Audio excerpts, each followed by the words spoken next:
Hi, good evening, hello, welcome, how's it going? Welcome to the Titanic after party. The All Signs is available, and I'll make a pinned comment after this event that'll have a link to it. We literally just finished it, so it's in the most recent lives in the playlist. Hey Caitlin, what's up? Thanks for coming. Hey Beth, hey Bree, what's up guys? Welcome. I do go live weeknights. I'm going to skip the intro because we've already got stuff happening, all right? I'm going to be using the Eastern time zone, all right? Even though ship's time for the Titanic sinking was a slightly different, different time zone thingy, but it's cool. All right, so we're at a moment right now. Hey Punky, hey Jersey girl, what's up Zane? White Wings, thank you guys for coming back. Okay, so we're at a moment right now. I've researched the Titanic for a little over 25 years. Thanks to my third grade teacher, I developed a fascination for it, and it has grown into a point that I've actually contributed to books that are published. My umbrella company has a lot of pseudonyms and names to it, so the poor real me never gets any credit, but it's okay, because I like being Archer, it's cool. But so I thought we'd do a little bit of a combo, because I've channeled people that were on the Titanic, built the Titanic, and that it really helped me with a lot of stuff as I've researched over the years. So we're going to do it together. I might bore you guys to tears with some Titanic facts. We're going to even talk about the Titanic conspiracies that are out there. And so let's tap in real quick. Of course, my stuff that I do is tarot. So I do go live weeknights with each individual sign reading, and all signs are Mondays at 7 p.m. Eastern. Most recent is available, okay? So, all right, so we're at a point right now that using Eastern time zone, 11:40 p.m. was when Titanic, 113 years ago on April 14th, collided with the iceberg, okay? And the main point why I'm driving this, or why I wanted to do it, is because the sinking of the Titanic stays in the collective consciousness because it was a very pivotal moment where the world stopped, had to slow down, reflect. The whole world changed that night. Second-class passenger, Ava Hart, her mom used to talk about it, that it was as if the whole world stood still that night. It wasn't about the ship sinking, and it wasn't about the noise of the ship, the screams of the people. It was after the ship had gone, the people had gone, the screams had gone, that it was as if the whole world took note of this, as it was a moment in the end of what was known then as the Gilded Age. And it really was a big change, okay? So everything had been going well. If you've been following my daily posts, it was keeping on everything from the ship's test and trial runs to where it was handed over to the White Star Line. Because without the sinking of the Titanic was originally just built to be another people mover of 1912. It was just the 747 of its day. Sad sometimes when they're remembered for tragedies, because without tragedies, it would have just gone down in history as another boat. But so April 14th, 11:40 p.m. was where destiny kind of stepped in for Titanic. That's where I left off in the post. So at 11:40 p.m. was where, and the ship Titanic was just a bunch of stapled together license plates type of thing. The steel plates were rivet. It was before welding. So it wasn't, as was always perceived, that the ship, the iceberg, like ripped it like a can opener down the side of it or anything. The equivalent of the damage the iceberg did is the pressure of it pushing against the hull, it just separated the plates. It popped rivets and opened seams. It was figured out by Edward Wilding during even the inquiries back in 1912 after it happened, of which I have books for, okay? It was talked that he knew the equivalent of the damage was 12 square feet. That's the size of your standard entry door on any home or any apartment or anything, 36 inches by about 72 inches, maybe 7 feet. So, but the thing is, it was stretched out over such a long length of the ship that it ruptured more than the amount of compartments the ship was designed to stay afloat with. It really was a very extreme set of circumstances. It was designed to withstand impacts to the front, from underneath, but this was one of those worst possible case scenarios that happened after a bunch of circumstances, okay? So we're about 6 minutes into it, where they're still really assessing the damage and getting to a point of Captain Smith even attempted at one point to start the engines back up to see if the ship was drivable. And so we're at the point about 6 minutes into it that the ship engines are being stopped for the last time, okay? Even still to this day, they are the largest reciprocating engines in the world, and they still exist. They're just down there. There's two sets too, because Titanic had a sister ship, the Britannic, a twin of her, that it went down like the Lusitania during World War I. There were 3 of these ships, okay? So at the moment right now, they noticed like pressure in the forepeak tank, which was a tank that helped with ballast at the bow and whatnot. It's easy peasy. But they noticed the sounds of air escaping, so they knew it was taking on water, and it was developing a list where it was starting to drift to a side. But like Ken Marshall talked about during this, when standing on the set for the movie in '97, it was tilted to 6 degrees to simulate sinking. And even he said with the size of the set, you got used to it. And so the people still at this point, the passengers weren't even waking up. A few of the people in the lower levels heard it, but it was the scale of the ship to the iceberg. Many people didn't even hear it, didn't know what happened. They were already asleep. White Star Line had policies about like lights out, because these ships weren't built like new cruise ships. In fact, by today's standards, Titanic is a really small ship. You put it next to like Oasis of the Seas or any of those ships, it's very small. But for the time, it was the largest for the direction that ship technology had gone. But it was so big, you really didn't notice it was listing or changing yet. So people hadn't even been notified. There was no PAs or public addresses, and they were more hollow or shallow. So White Star Line would have like lights out policies, try not to walk on the decks at 11, you know, just because they were tin cans and you could hear stuff. Like there was like first class suites right below the deck. So there was a lot of like lights out policy. It looks like out of here Thomas Andrews is the first person coming out, because this would have been about the time that Captain Smith, as depicted in the movie, was actually asking for him to be summoned to the bridge, because the damage they'd already found when they went down to check it out, they were like, okay, well, we got the designer on board, we're gonna ask him for help. So what it seems like on this is that right out of the gate, he's telling me, he's like, he knew as soon as he saw the influx of the water, but with the 7 of Cups, there was shock too. And he tried to keep his composure, because he's telling me that even at first, he was blown away in that with the 5 of Swords to the 9 of Cups, the worst possible conceivable damage that was spoken of actually happened. This would have been something that I'm being told that in the early days of the ship's designs and constructions, after reviewing other incidents involving ships and collisions and sinkings, that they truly believed they had hit an epitome of technology. They had triumphed. They had learned so much. The ship was a very technological achievement for the shipping industry, something that put Harland and Wolff, all right, his uncle's company, on the map. So he was proud of this thing. Things like the way the watertight doors were designed to work like big giant toilet tanks, where they had floats. Even if nobody closed those doors, they would close themselves when the water came in, and things like, it was a lot of technology. The fact that even in the back of the ship to turn the rudder, there were smaller versions of the reciprocating engines, the steering engines, and it worked with hydraulic stuff on the telemotors that would send the signals from the front of the ship all the way to the rudder. The thing was a technological wonder, okay? And so he was very proud of it. And the first initial influx is him looking at the damage, looking back going, no way. And Thomas Andrews, he was, I think Thomas was an Aries. I'm gonna look. I got a spirit box thing here set up we're gonna do too, because we got time to kill. But let me see. Thomas Andrews, wasn't he? Who's here that knows? I think he was. I don't know. We're gonna look real quick. This is, as much as I would love to brag and say I have everybody's birthday on the Titanic memorized, I am in no way that good. So, but I have the awesome website Encyclopedia Titanica that helps. It's kind of cool. But there he is, Mr. Thomas Andrews. Let's see, first class passenger, Belfast. Let's see. Give me some details. Give me everything you got, buddy. No way, born February 7th, 1873. He was an Aquarius. So Thomas was an Aquarius. Okay. Hey, Nancy, thanks for coming. What's up? Hey, PG. He was an Aquarius. He actually same birth date as my grandpa. That's kind of cool. Anyhow, so he literally, he's like the thing that we never conceived possible actually became possible. The fact that it stretched into one boiler room too far, just enough damage that when they noticed water coming in that room, they're like, we got a problem, okay? The water coming into the front of the fireman's tunnel was the confirmation around this time, about 1150, 1151.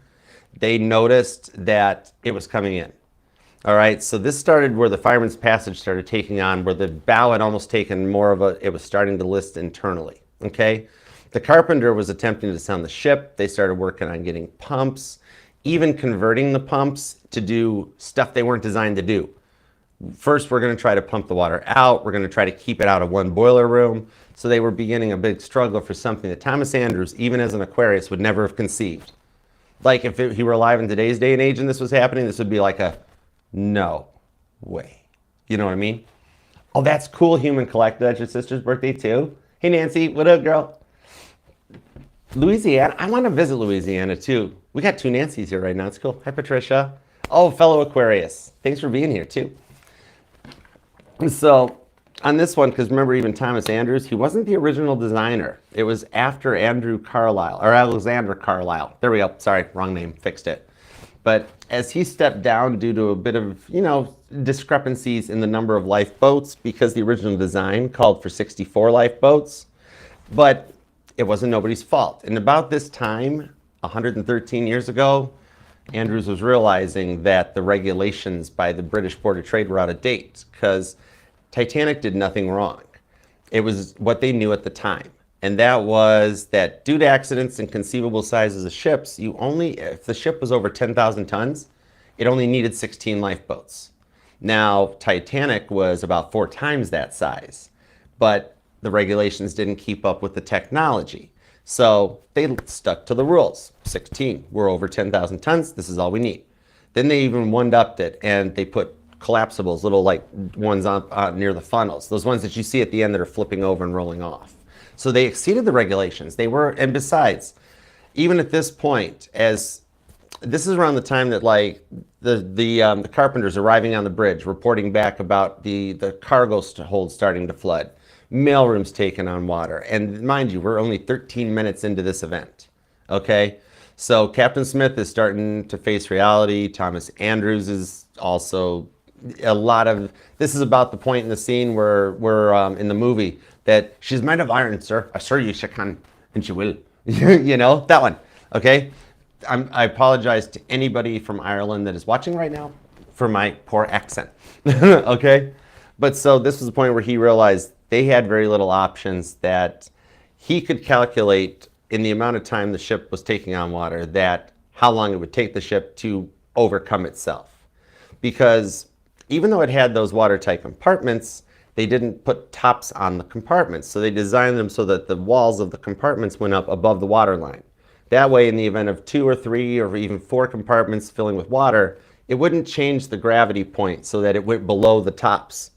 However, if one did, in the event of what happened this night, the inconceivable idea, it would put too much water into the ship and it would actually go below where the tops of the bulkheads were. So the water, and then what would happen is it would turn into a gigantic 800-foot long ice cube tray. And Andrews knew that it was going to exceed its buoyancy level in water, which would pull it below the tops of the watertights. Okay, so, and it still was meant to regulations. There wasn't a need for tops on all those compartments in the times it was built. It's what they knew. Everything was right for the time.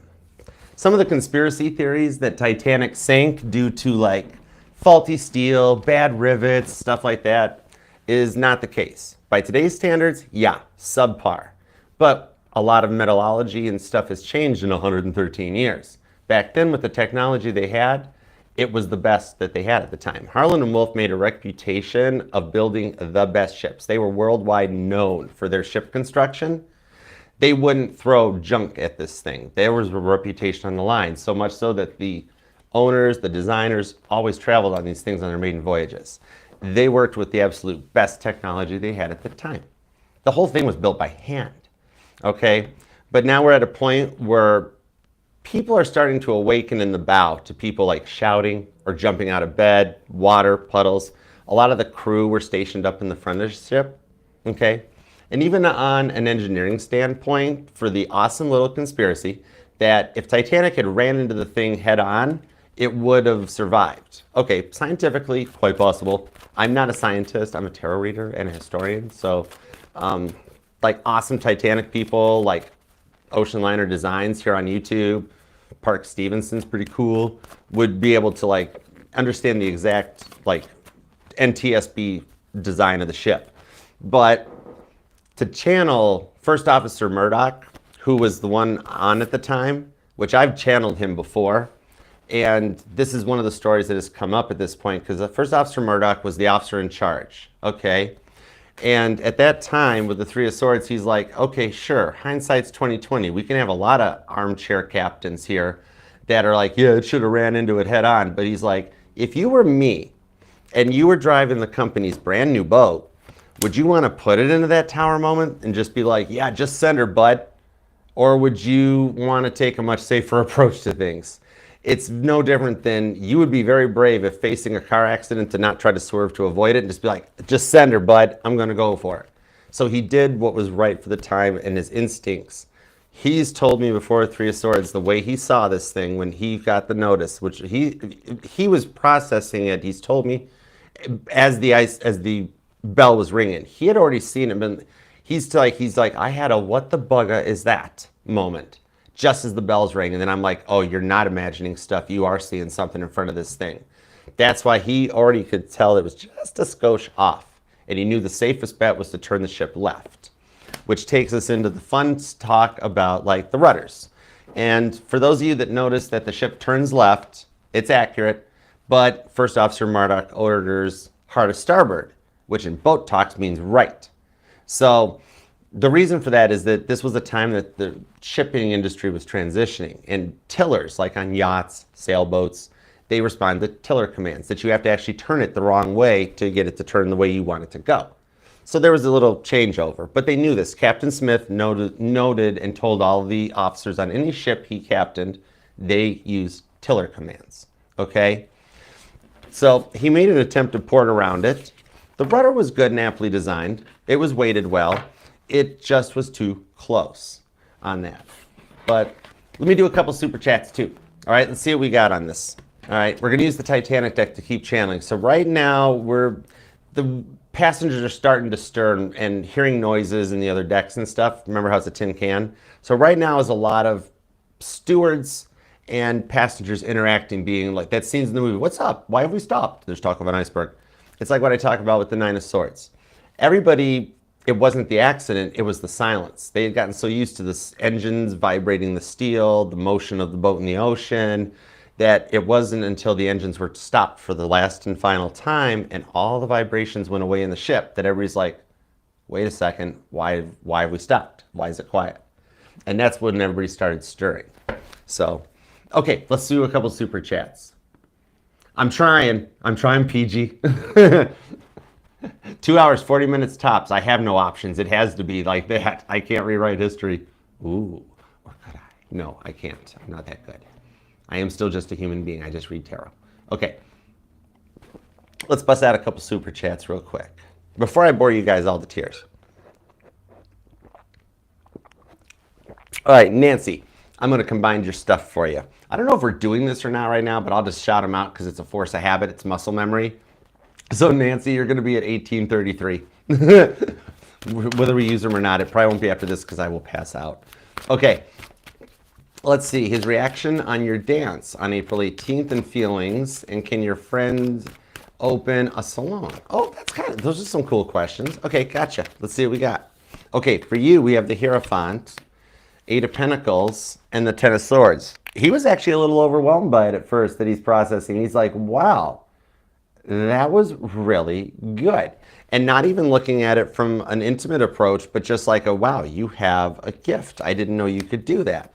Now the Temperance shows it did pique him. His Sagittarius energy got activated a bit and he was feeling some type of way. Knight of Pentacles, even though he's slow to process it, because as he's going through his awakening, he's a little slow to proceed now. He thinks before he acts as part of this awakening. In the King of Pentacles though, he kind of dug it. That's the thing. It's got him feeling some type of way about like, you know what, she's cultured, she's versatile, and like I can see a fun side to her too. Okay? So it is all true to the awakening. You'll hear from him. All right? The biggest thing is the processing on it because you got him in this feels a little bit, but it's cool. And then about your friend opening the salon, let's see what we got. Nine of Swords, Three of Pentacles, into the Four of Wands. Now this is telling me I'm pulling the energies for real time right now because I literally just talked about the Nine of Swords being the moment that the silence woke people up. So, Three of Pentacles. This is the time right now that she would be in a very good place with the Four of Wands. The work she puts in to start it and the perseverance will bring in the reward. So I see it being very profitable. Magician energy on the Queen of Cups. She would actually really love this job. Okay, so I hope that helps. And let's see, Sagittarius. Let's see what we got for you. Is anything good happening in love for Sagittarius? Okay, you're going to be at 2033. Let's see what we got.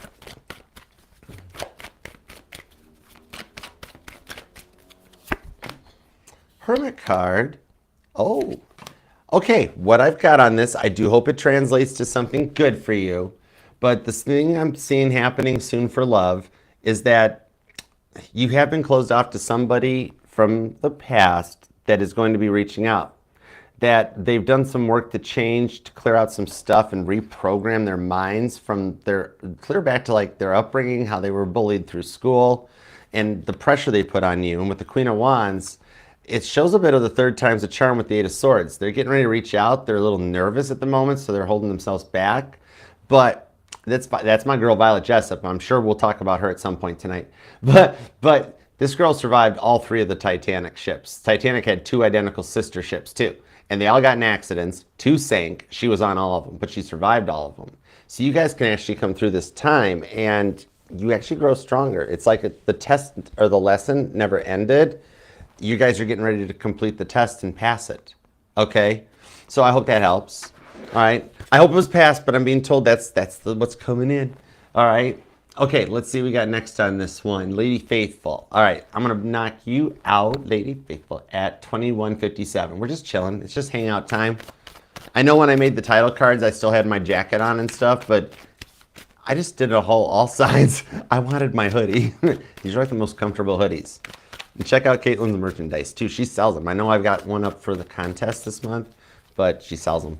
Okay, Six of Pentacles, World card, King of Swords. This is interesting. You know what I'm thinking on this one?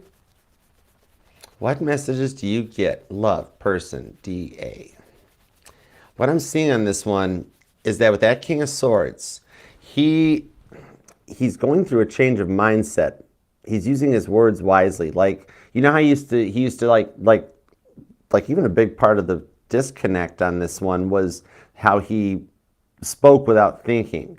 We're entering into a new cycle. One of his completions, one of the tests he's finished, is to learn to not spit it all out so much. Think before you use your words, think before you speak, work wisely. So the new chapter is Six of Pentacles, where actually I see the message from you is on your level. That he comes in a much more, like, let's say that he used to text with like memes and emojis and like he's grown into his age. You know what I mean? And so he's like, he comes back and texts in complete sentences or stuff like this. It's a lot of him maturing or growing up being a big part of it with Star Card. So when he reaches out, he's going to let you know a lot of what he's been through too. All right. So I see communication starting out as the simple hey text message to see if you'll even respond. And then you get to choose and take it from there. And you're going to be nervous and excited at the same time when you get this message. Stay cool and just kind of match the energy so you can go from message to message, okay? This tells me he's really King of Swords with this King of Cups. He's done a lot of work on himself. He's been working on self-love. And so he's close. He's getting ready to reach out. Okay, cool beans. All right, let's see here. We'll be back and we'll do some more. We'll come back with Rowdy next. Let's check in and see what's up with Titanic. I'll back this up. I'm going to try a spirit box thingy. So I found this website, and if you guys, you know what, if y'all know a better one, that's cool. And let me know. I'll type it in and we'll play with it like right now while we're hanging out. Okay? And if you do have any Titanic related questions, post them in the chats. Okay? I'm going to check and see right quick. TikTok. Anybody got a question? Caitlin, you need anything, hon? Mac, you good? I just wanted to see. I told you guys I'd do a little like TikTok questions to you guys as a thank you too. Right now, there's a lot of like Captain Smith is like making the rounds with and speaking to like Chief Purser McElroy really knew the ship in and out. A lot of making plans and getting things in perspective. There's still a lot of him grappling with it, okay?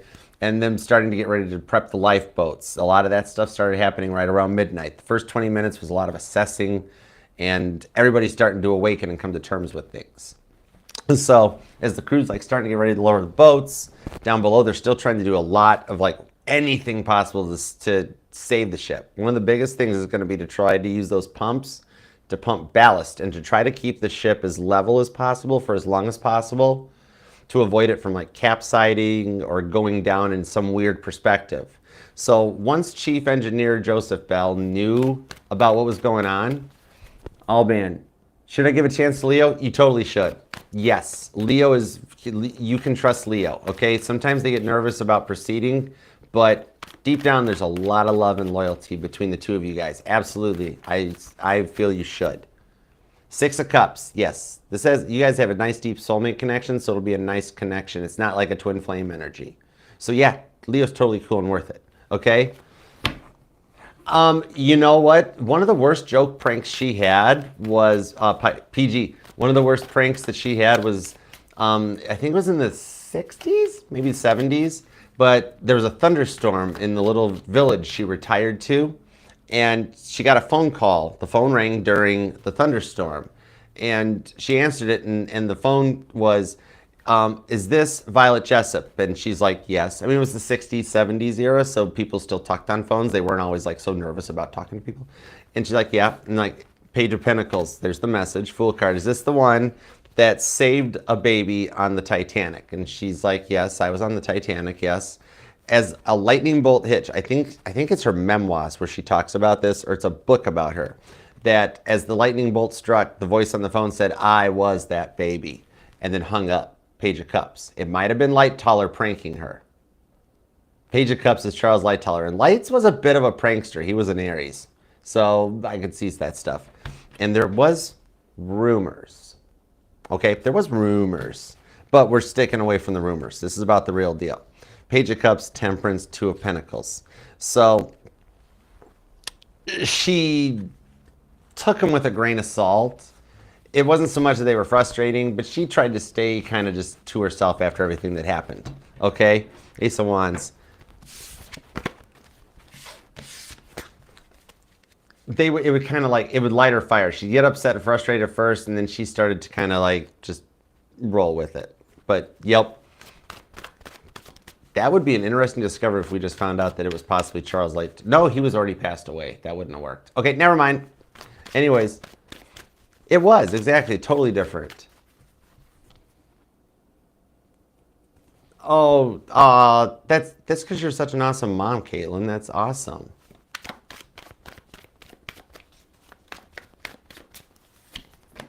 King of Pentacles, Nine of Cups, Five of Cups. Believe it or not, Caitlin, is that underneath the surface, there's actually a lot of love there in the Five of Cups. A lot of it, the family, is that they love you and don't show it quite right. You know, you always, it's that you always hurt the ones you love. But yet, in the King of Pentacles, I think a lot of this Five of Swords is going to be cleared out for you. Like, you're coming into a loving time and some blessings after this Five of Cups. You're just at like a verge of a transformation that you're going through. You're going to get like more lovey-dovey energies. There's a lot of rewards coming your way. I kind of dig that for you. Yeah, Two of Cups. Why now? Because it's time. So that's something you passed the test recently. Nice. All right, cool. All right. Could you please pass my message to Archie? Oh, what's this? Got super chat, couldn't add the message. Any messages from the other side? Okay, White Wings, you're going to be at, let's do White Wings at 29.15. Let's find out. Okay. Any messages from the other side regarding my love life? Here we go. Totally, Taco. I can do that. Yeah. I'm going to try. I got to watch the chat more. I forgot. That's my bad. Five of Pentacles, Ace of Wands. Okay, what I'm seeing on this one is right now, White Wings, is that what you're going through is a big part of coming into your confidence and your energy. You might even have some strong cardinal energy in your chart, Aries, Libra, Cancer, and Capricorn. But right now, this level up is about changing and like knowing that no is a complete answer when you say it and having the confidence to say it, like knowing your worth. It's a bit of a level up time that you're going through. You know what I mean? Okay? And that's the biggest message from the other side, is to embrace this feeling that you're having, know your worth, and don't mind being a little more confident and calling in that respect. All right? Because you're a bit of the prize and you have free will just like everyone else around you. So that will actually, the person that's been on your mind, one of their biggest things, they totally love and dig the confidence, and that they wouldn't suspect it either. So that's why it's a big test. That's why you two came together too. Was because you've been through a lot, even clear back to your childhood. And so it was about like really teaching someone to respect you, right? That's why I see the changes. Embrace the direction it's going, because you're out of a comfort zone that's bringing you into a much higher level of balance. So it's a little bit of the adjustment, okay? But that's going to get the love back on the right direction, okay? So yeah, let's channel, because at this point there actually have been, like, even by 12 a.m., well, passengers are being told to get back to their rooms and dress warm, get up to the lifeboat, you know, played out very well, like in the movie about, I keep wanting to call it A Hard Day's Night. Oh my gosh, it's not a Beatles live. This is a Titanic live, but A Night to Remember, where in first class they're being politely knocked and people are being helped with their life jackets on. One third class, they're being pounded on the doors to tell them, get up, get dressed now, go, go, go. So there's a lot of stuff changing up. But near the bow, like the mailmen that were trying to save the mail, they were some of the first disasters. And there were some people in the forward ends of the ship too. So there have already been a couple issues. So let's see who we can tap into and channel for you, Taco. All right? Last moments trapped in the ship as it went down. Let's see who we can catch. Maybe we can catch anybody willing to speak. Anybody willing to speak?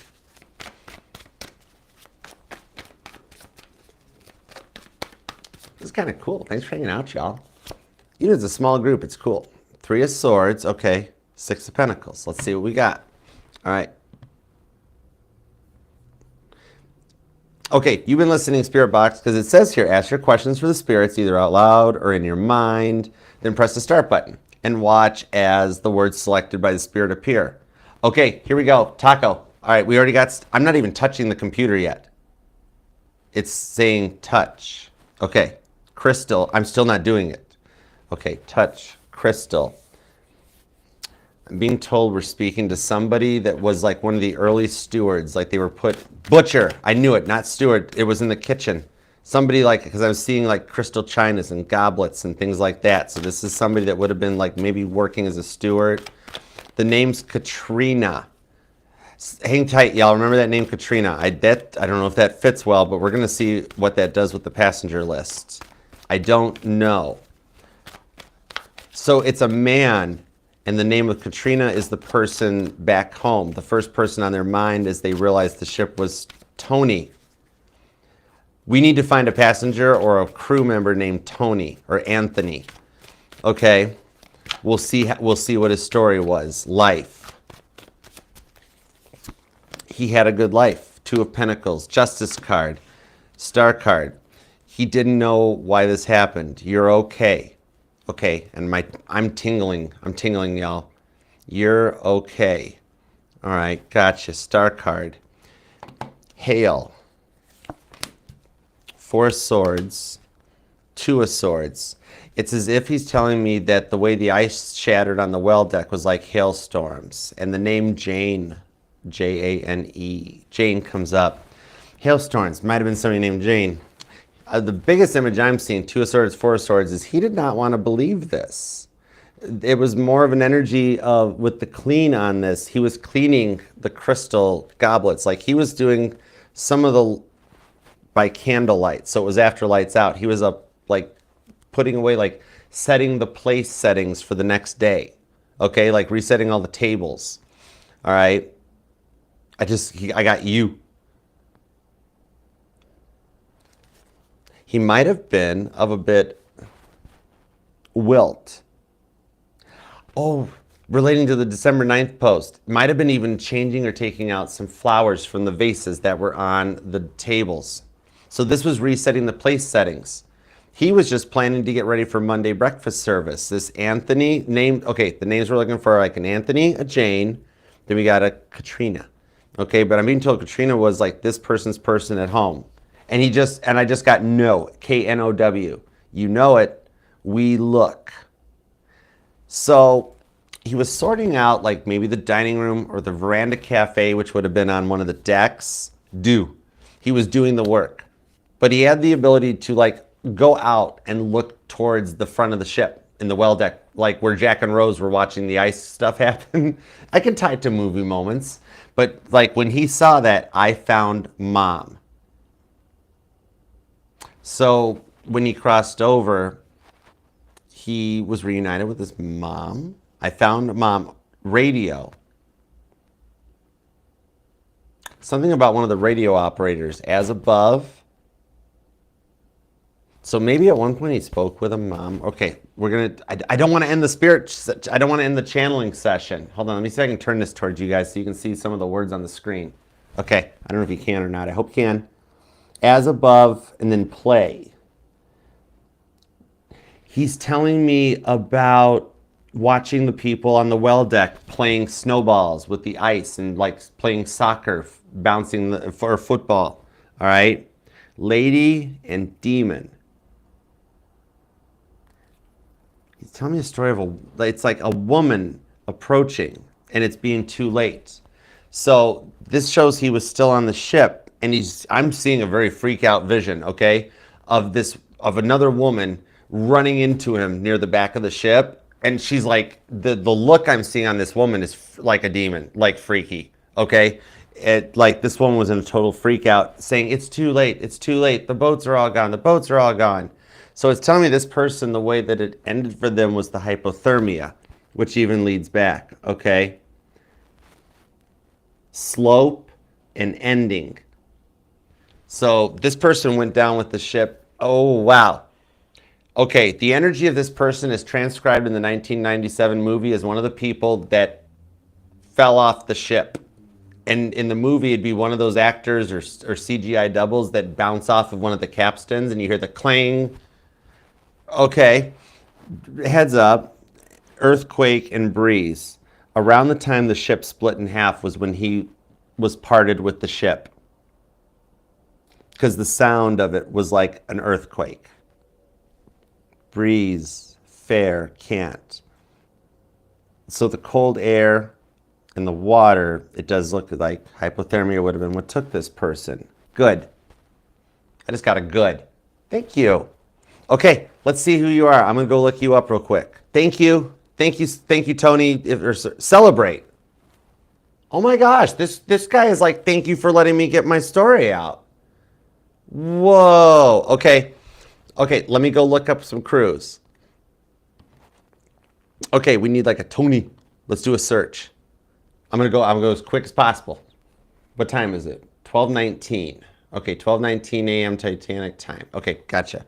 Right now, I know we got a pretty good starboard list, but it's still trimmed to the front. This is right around the time that in the crow's necks that Evans and them are curious about. Now, because remember, until Abandoned Ship, even the lookouts, they changed from Fleet and Lee to the next watch coming on to keep going. Things were still there, okay? So they finally got to a point of deciding to like abandon post and make their way down through the crow's nest. The mast had a ladder inside of it. That's how they got up into that thing. But anyhow, okay, I digress. Let me search.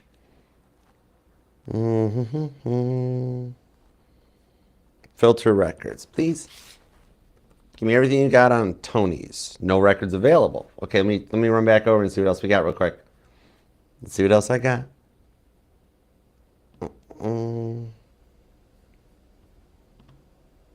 Okay, so we did have Jane. I wonder if Crystal was a name, but it was a guy. I don't know. Let's take a peek. Start with Jane. We got Miss Jane Hoyt. Okay, she wouldn't have been passenger, but she would have had crystals. Mrs. Elizabeth Jane Rothschild. Wait, no way. Miss Jane Herman. Okay, real question to Miss Jane Carr. Why does, this one kind of got me. Is it possible I'm channeling Elizabeth Rothschild? I mean, Jane, did she go by her middle name? But she survived. No, see, she survived. Okay, this person, we know how they met their fate. All right, just for the heck of it, let's try it.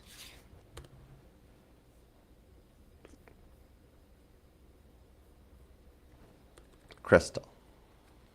What does that have to do with anything? Nothing. Okay, cool. I know there's not a Katrina. Yeah, I knew that already. There is a Katrina. Shut the front door. Miss Katrina with 2 eyes, and the spirit box translated with 1 eye. Miss Katrina Julius, Jusila, Jussila. What do we have anything on her? Okay, single woman from Pavola, Oulu, Finland. Boarded Titanic in Southampton.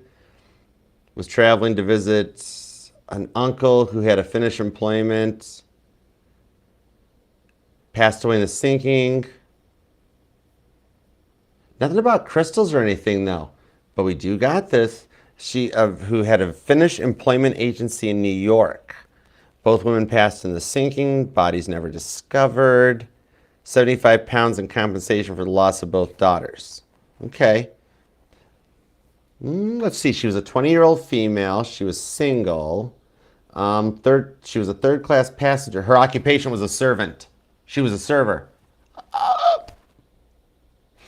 Did you work for the ship, or was like I just being seen that to see something about you being a servant? That you were, 1912, you're basically a slave, right?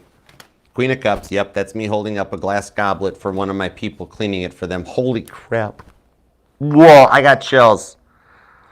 She embarked on April 10th. She was on board right out of the gate. Doesn't have a birth date or any really big It does have a bit of a news story. 2 sisters, 22 and 18-year-old, were drowned while coming to take positions here for domestic service. Their parents were 6 younger brothers, and sisters were dependent in part upon their earnings. Whoa. They had with them 670 Finnish mark, clothing valued at $450, all of which was lost. The amount paid their passage, amounting to $99 in today's money. She is in poor circumstances, had expected the money would be refunded to her. The operation of the committee was the approval was given to her, but sent to her parents in Finland to relieve their immediate distress. The English committee literally gave the family 110 pounds. Interesting. But that's freaky. That's cool. This is free online spirit box. So it's at paranormalcatalog.net/free online spirit box. This is a cool little website. All right, cool. I'm sitting there going, rewind if you missed that, y'all. That was kind of cool, where I'm like, no, I know a lot of there wasn't a Katrina on there. Yup, there was. The name I searched last. See, it's always like when you lose your keys, the last place you look, it's because when you stop looking. You know me? Oh my gosh. You'll be okay. I hear you, you'll be okay. Okay. Scones, rules, guidance, ring, the, fragrance, complex, dark. Rose, Matthew, you'll be okay, Elizabeth.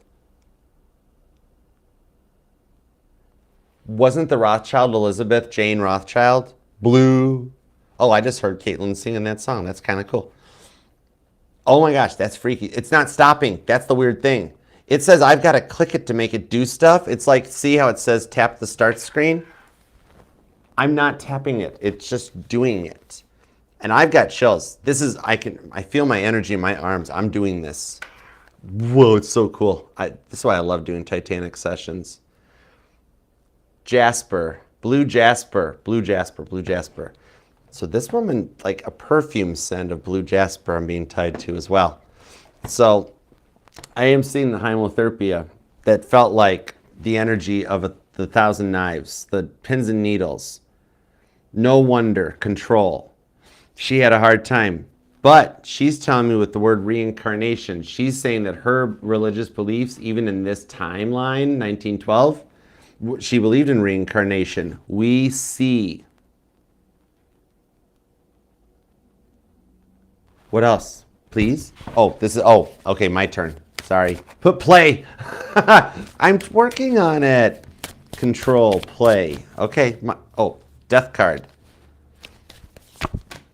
10 of Wands, Sun card, Page of Wands. In a happily ever after, that you're happy with where you are. The rewards after the sinking of the Titanic were far better for me when I transitioned over to prepare for the next lifetime.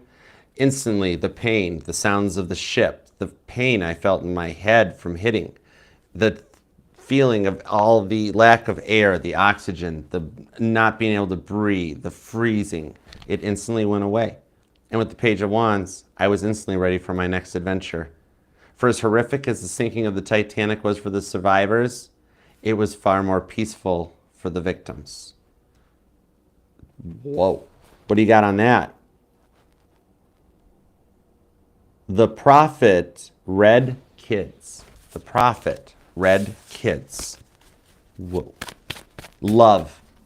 Oh, you're welcome. Was I able to get your story out? Was I able to get your story out? We're good. Ah! Moon card. Somebody's story got to be told tonight. It's literally at the bottom. Come here. It says, we're good. That is so cool. Screen cap that if you want to. That is so cool. Oh my gosh. This is freaky awesome. I love it. Okay. So let's check super chats and we'll also check in because what are we at on timeline here? 12:27 p.m. You're welcome, PG. And thank you very much to, that was Miss Katrina Jusella. Thank you, Katrina. Thank you for letting me get your story out. I'm happy. Joy. This is why I love what I do. Hey, Alyssa. What's up? Hi, Brittany. Okay. You ready for this? Let's keep rolling. Okay, so like right now, people are waiting around. If it's about 2:27, 2:28 p.m., okay? So right now we have people starting to gather on the decks trying to figure out what's going on because we're about like 5 degrees listing towards the right. And the front of the ship, it's down to where like there's only about 3 rows of portholes. And let's talk about the portholes while the people on the boat deck right now tonight are trying to figure out what to do. You got us, this is the scene where Molly Brown in the movie is like, you got us all dressed up and not telling us what to do, what you gonna do? You know, that sort of thing, okay? I'm trying to keep watching on this one, all right? I'm still watching the chats too, so if you have a question about a ship or want me to channel somebody, post it up, okay? But, so, the portholes take us to one of the awesome Titanic conspiracy theories from my buddy Robin Gardner. I say that with the most Sagittarius sass. But, because the ships weren't switched. We'll just rip that Band-Aid off, so I'll let you know, okay? And I'm going to tell you why. But, the thing on this, one of the conspiracy theories was about the portholes, okay? That Titanic and Olympic, the Titanic's twin sister, were switched, and it was a big insurance fraud scam thing because the Olympic was involved in an accident, yada, yada, right? First of all, it couldn't happen because the ships were VIN numbers, basically every single piece. They were all put together like a giant Lego set. So everything as it was being built for them was stamped with their ship's number, 400 for Olympic, 401 for Titanic. So all the parts that have been brought up from the ocean floor are all marked 401. And when the Olympic was scrapped in 1937 and the parts were sold off, some of which are still available at the White Swan Hotel in England, the whole dining room is the Olympics dining room. All those panels say 400 on the back. And there wasn't enough time to switch every single, basically that would be, can we rip these ships apart down to their keels and put them back together in 5 months? Nope. Took 3 years to build them. You think you can rebuild them in 5 months? Nope. Anyways, but I'm cool with that. I digress. That the portholes were apart. Why were the portholes changed when you watch one of those conspiracy videos? That shows you. No. They were later changed on Olympic too. There was a galley up there and there wasn't enough ventilation. Okay, it was like the fireman's mess area up there. And they needed more ventilation. So all they did was they popped out another porthole. There were hydraulic tools that could do that stuff. All right, so they would literally they would drill a hole in the plate, carve it out, mount in a porthole, and they're good to go. So the portholes were changed on Titanic from the point where it was launched to the point where it left for its maiden voyage. Olympics were changed during the refit when they had to fix it after the Titanic disaster. That's when they added the more lifeboats and stuff. So, okay. So anyways, all right, let's see what we got going on now. So right now, George Hogg has actually gotten to the boat deck. George Hogg was a lookout, okay? So people are starting to get orders to get the lifeboats, to like start preparing them for launch. They finally got them uncovered. They've been sitting there cranking them out. It was all manual. 9 of Pentacles, 9 of Swords. There was still a lot of questioning and processing due to the growing noise. Okay, this was a lot of noise of the steam from the boilers exhausting out, from all the pressure they were under from sailing.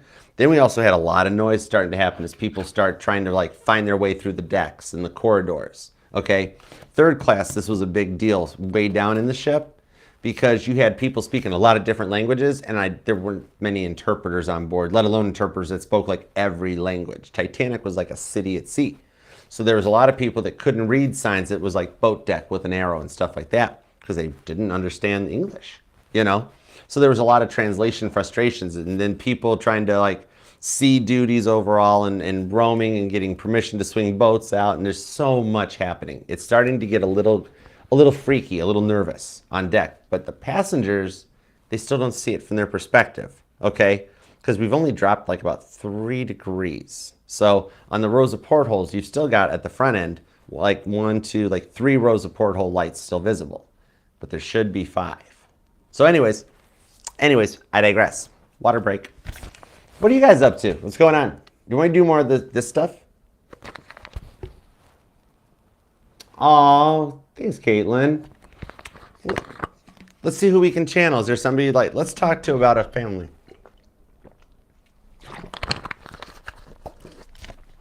Okay. Let's see if we can do it again, and let's see if we can channel a family. Maybe we can channel a family that was like survived. We'll see what we've got on this.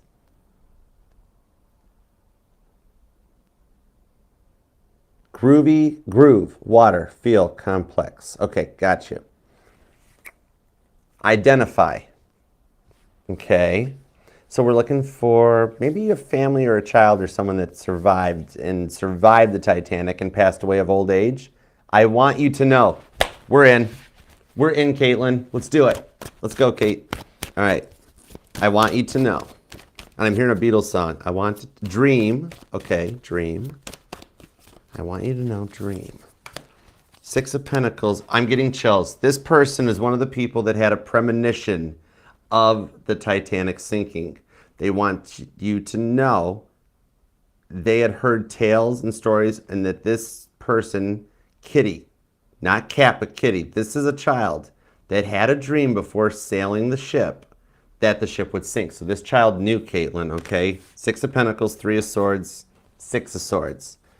This is very much similar to like Ava Hart's mother. She was a second-class passenger that the minute they were... Oh, I'm being told no. Sorry. Okay, we're not talking about Ava Hart right now. Sorry. I'm sorry. Okay, identify you. Wheel of Fortune. Back to you. We're still here. Thank you. Thank you. Okay, cool. Hold on. Let me turn it so that maybe Caitlin can see the screens. Okay. All right, go for it. Identify yourself. I'm with you. Leaves. Like autumn leaves. Okay. Strength card. We have a child holding a teddy bear with a mother in a lifeboat on the strength card. Check it out, Kate. All right. Baby. I'm getting chills. There's a baby on the strength card. Check it out, guys. Whoa.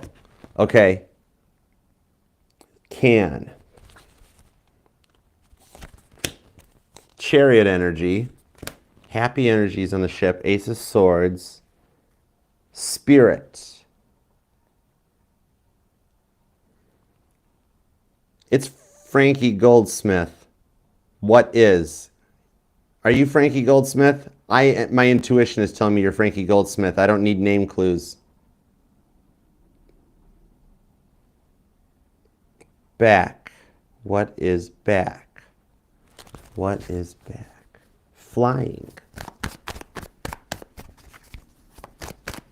To be on the ship, you felt like you were flying. You're Frankie, aren't you?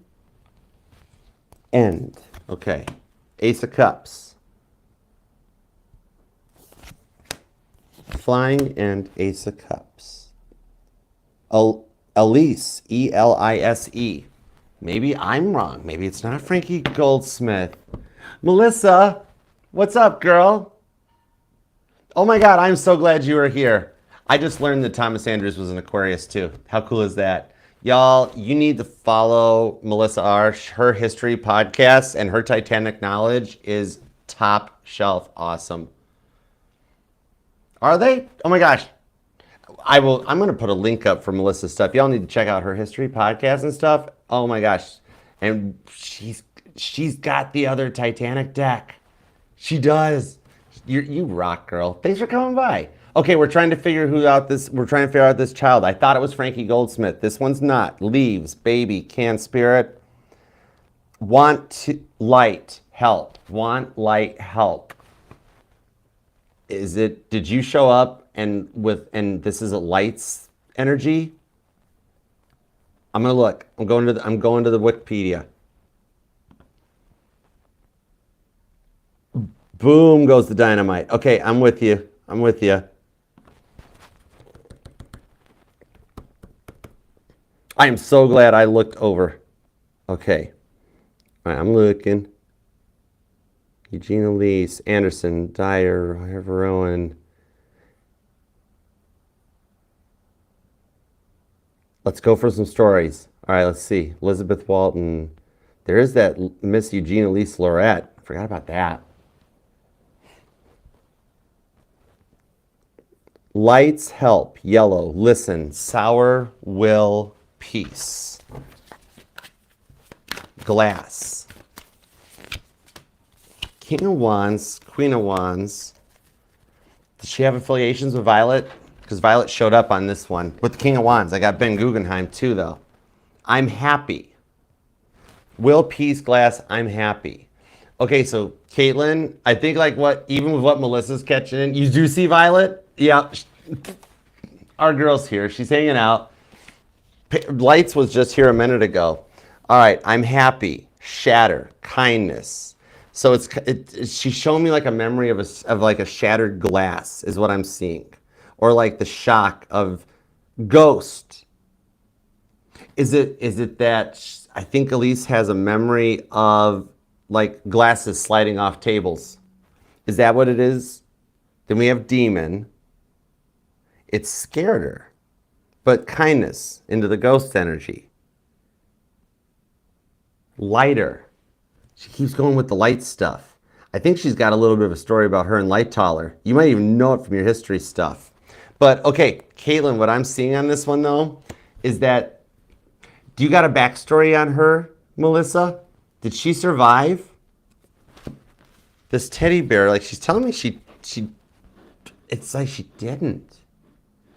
But I feel like she said she did, or she's in a happier spirit place. It's terrible. Light. She keeps talking about light. I think it's Elise. I think you're right and I'm wrong. I think I'm right. I think I'm wrong. Just know. Like you just know. It's your intuition, Melissa. It's your intuition that's doing it. She's like, you know, alternative. Just know, lights, alternative. Yeah, I think so. Queen of Pentacles, Eight of Wands, Swords. So,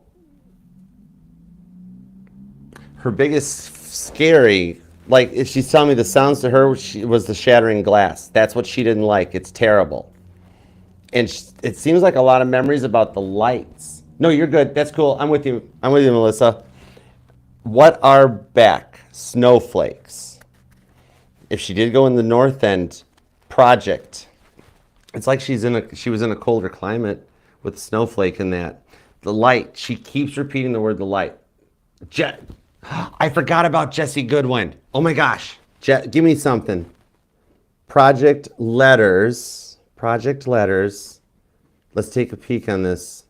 Man, as soon as you said it, light came up again. Light, light. Light has happened 4 times. And lights is that's your boo. Lights is your boo.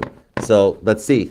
And the word light and mist literally keeps coming up. All right, let's go to Goodwin. I think you're right.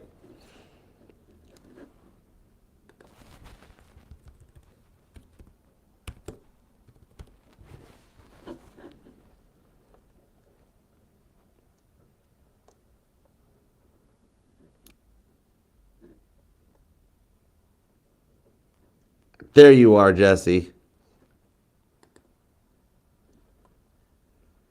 Whoa, I forgot she had that many names. That's right. Born in England, March 16th, 1900. She was a Pisces. Daughter of Frederick Goodwin, a printer and compositor. Natives of Surrey. Parents were married December 25th. Oh, wow, married on Christmas Day. Appears in the 1901 census, living there, several of her father's siblings. I think we got this. All right, let's see. The family had originally planned to cross on... She was one of the coal strike transfers. That's right, the Goodwins got transferred because of the coal strike onto Titanic. She had an Ava Hart moment, like Ava's mom. Remember when she was stopping me from doing that? She had premonitions, even at her young age. She had premonitions of the ship sinking, which was the first thing when I first thought it was Frankie Goldsmith. The Goodwin, March 16, 1900. Yeah, she was only like 12 years old, and yet she was having dreams similar to Ava Hart's mom of like, please don't go on that ship. It's like the demon energy. Light, mist, stone, shiver, Mark Carr knew, Fred, savior. Mark Carr knew, Fred, Mark and Fred. Fred, oh my gosh, that's her dad. Her dad's Frederick Goodwin. Duh. Frederick Joseph Goodwin. And Fred came up. Girl, Melissa, you on point. Yep, you're on point. So now we're into Fred Fleet. We're evil, glass, heal, signal. Oh my gosh, you're on point. No, heal and signal. So we got Frederick Fleet showing up too.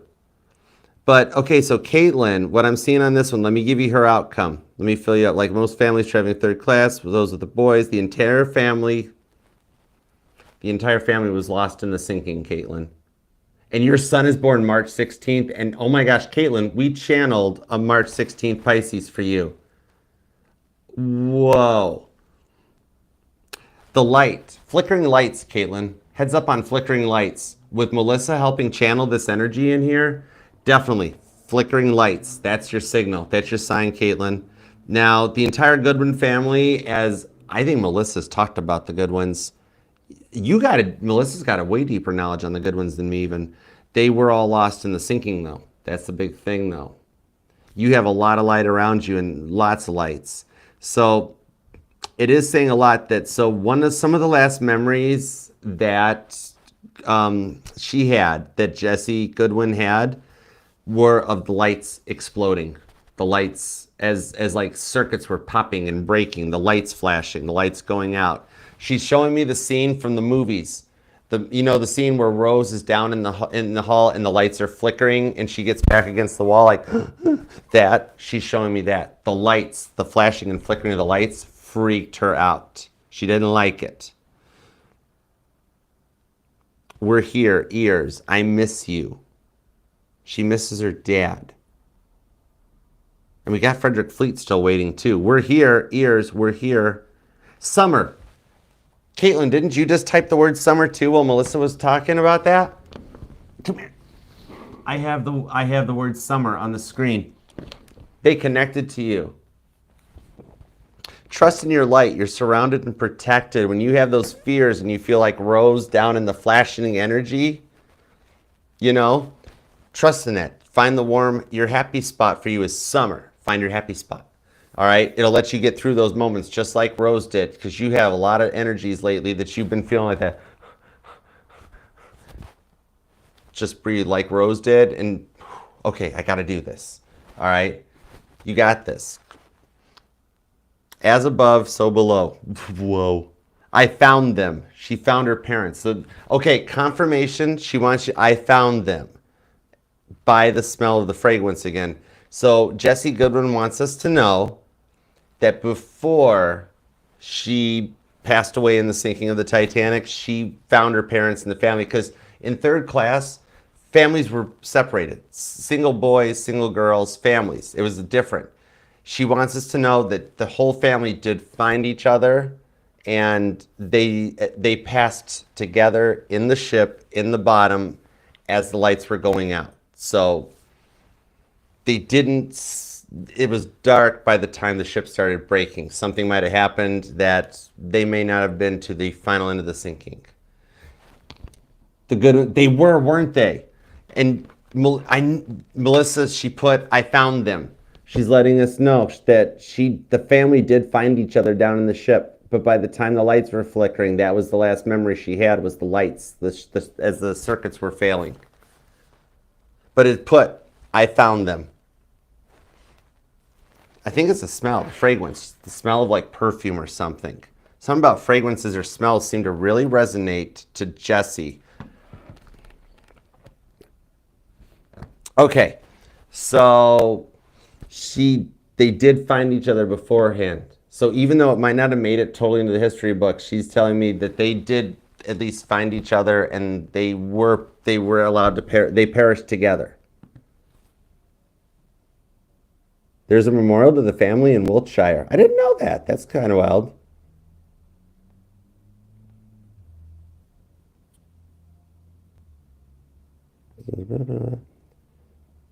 Only the body of baby Sydney was recovered, remaining unidentified for years. That's right. Are you serious, Melissa? Shut the front door. Between having lights, it keeps saying fragrance, smell, fragrance, smell. I'm looking snowflake. I was looking to see if actually something about lavender showed up. Papa, bike, green light. Everything's okay. Melissa, you worried about anything about your dad? I just heard Papa, bike, green light. Everything's okay. I think literally a message just came through for you, girl. I'm not even playing. I don't even know if it'll show up with the glare on the screen. Oh, it kind of does. Papa, bike, green light. Everything's okay. I found Grandma. What is I found Grandma? Are we channeling you? I swear if I get Page of Cups, if I get the lights card, it's going to freak me. King of Cups. King of Cups, Three of Pentacles. That's interesting. Papa, bike, green light. Everything's okay. It's hot. And the name Mary. That's freaky cool. Oh my gosh. I swear if I got the Page of Cups on, I'd be like, lights, we're talking about Titanic. What are you doing? All right, so.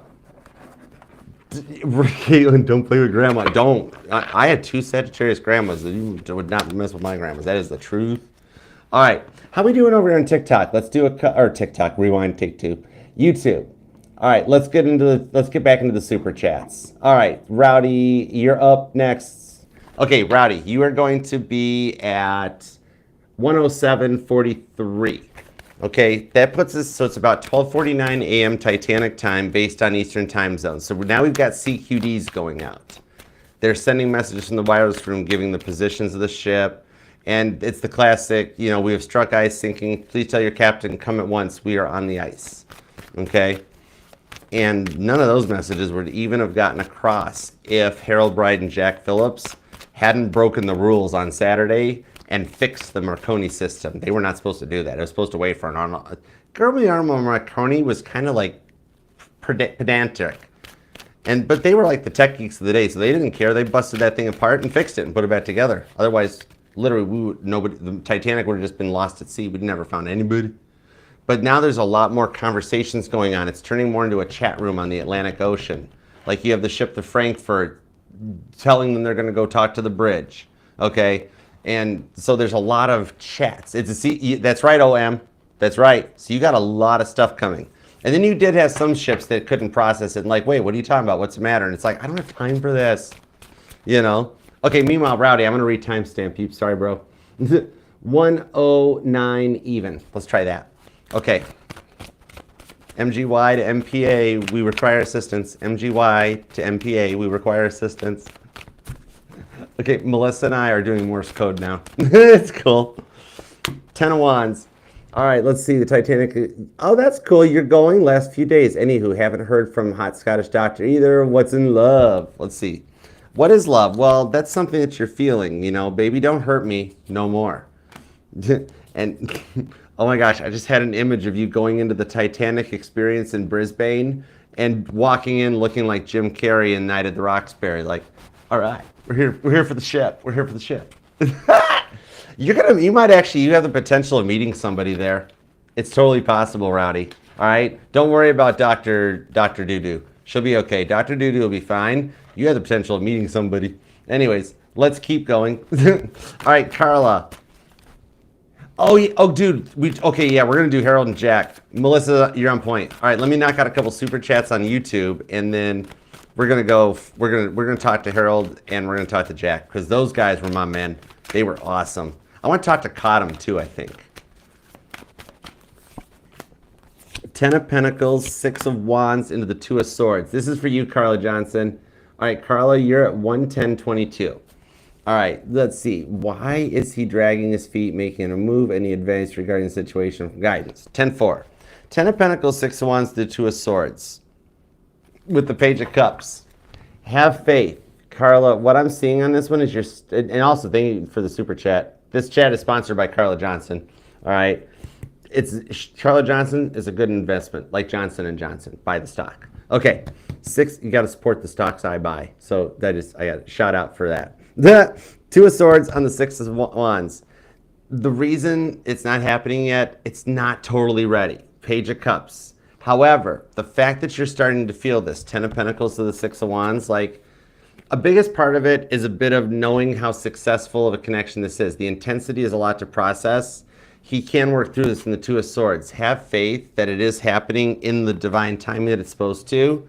And there is the potential that around Leo and Virgo season, which I know is a while, it could be as soon as the next 2 weeks, that he does come through this. Far time out, Leo, Virgo season. That's where Caitlin Petty shows up with an award for you guys. But much like Caitlin Petty has a photo bomb guy that shows up at her lives and stands there just in frame on the camera and like, hey, can you play Led Zeppelin? It's like, she's a country singer in a clothing store. What are you doing? Right? Lights his photo bomb guy. So I'm really thinking that even with as much as it's frustrating you, you're getting to that disconnect point where just when you really believe it's not happening is when he reaches out. So there is the potential that the reason you're even feeling the frustration is that it's this close to happening, because it's so much closer to coming back together than how long you guys have been apart. 7 of Pentacles, he's taking stock and taking time, like getting things in order. The family is the biggest part of the issues. It's like that his mom really needs to disconnect and cut the umbilical cord. Okay, he has a lot of like family responsibilities that he's got to clear out and get through. The 7 of Swords is showing that he does it though. Okay, 7 of Pentacles, and then he shows up when you least suspect it. Hey, what are you doing in that crow's nest? What are you talking about? I work here. You're not a lookout. What? Huh? What? Huh? Aries energy. Page of Cups. Right? It'll show up like when you least suspect it, and it is one of those. 5 of Cups. Just when you've walked away from it, like when this guy feels like he missed the boat, he later finds out 5 days later when he looks at a newsstand that he's like, oh, wow, I missed that boat. Okay? It is playing out Queen of Pentacles. Okay? So I hope that helps. And Queen of Butterflies. What's happened in my love life? Okay, gotcha. Let's see. We're going to do Queen of Butterflies at 1:13:18. All right, what's happened in the love life? We're just about to 1 a.m. So we're not quite to where the prow goes under the water yet. But we're getting there. I think it's down about what? This is about when Lifeboat 3 is being lowered away. And it's got, if I remember right, Lifeboat 3 had 37 people in it, but the boat could hold 60 or 65. All right? I don't know if Lights wants me to talk about his interpretation of men and women, of women and children first. I don't know if Lights wants me to talk about it, Melissa. He's going to be like, don't you bring that up right now. He's like, I did what I did. He's an Aries. He did what he did. Lights, Melissa's right. That's on brand. She's got point. Tower card on the Judgment with the 8 of Wands. What I'm seeing on this here, what's happening in your connection is the reflection back with the Tower card, okay?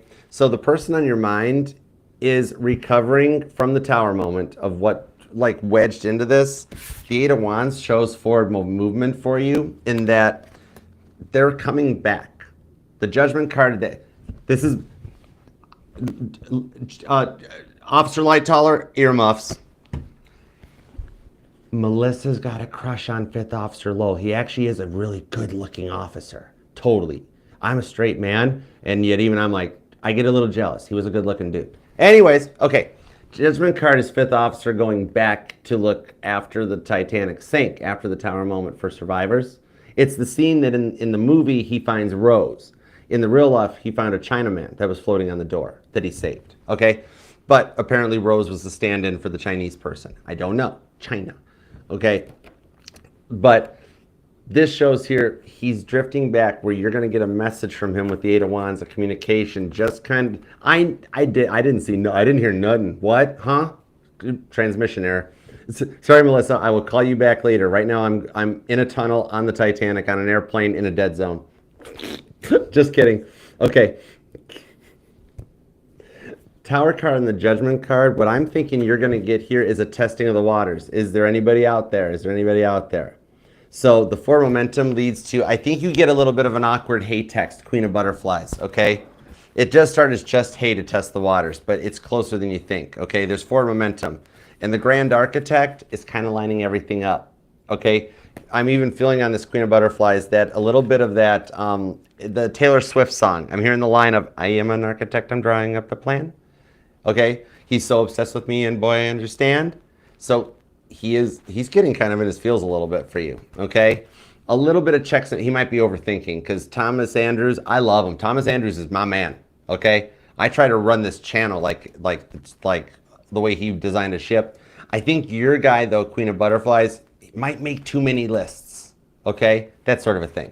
Just a bit of an overthinker, but he'll come through this as the planets start to go direct. All right, so I hope that helps.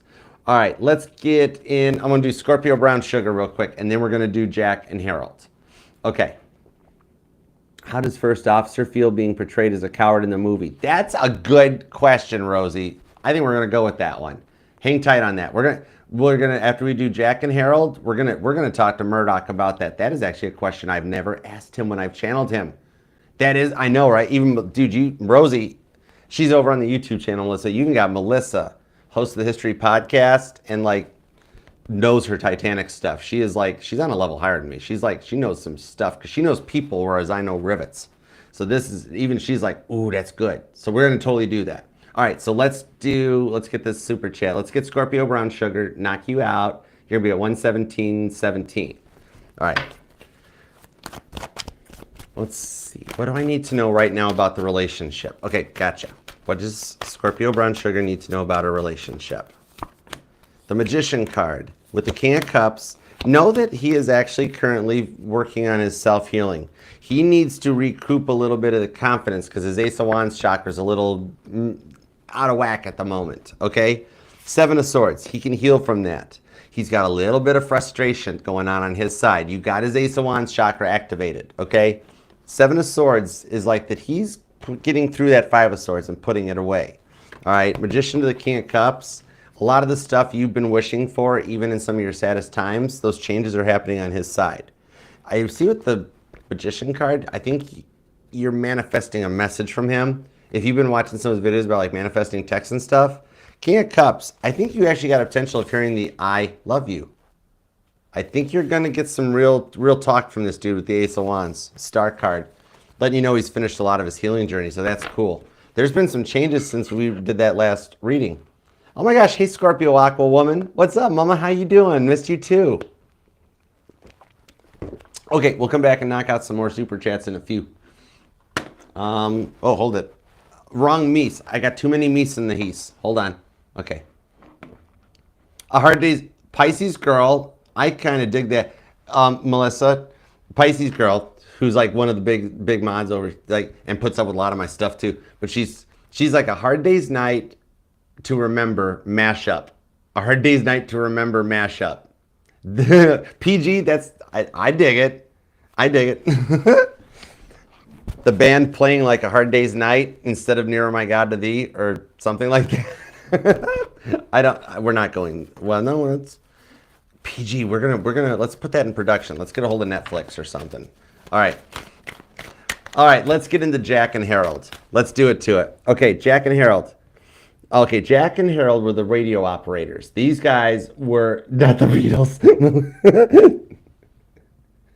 I'm trying to come up with a really good like Titanic related Beatles tune that would fit, and it's the Beatles. They got to have something for it. Magical Mystery Tour. All right, Jack Phillips, John Jack was. Oh, JD Purple Eat.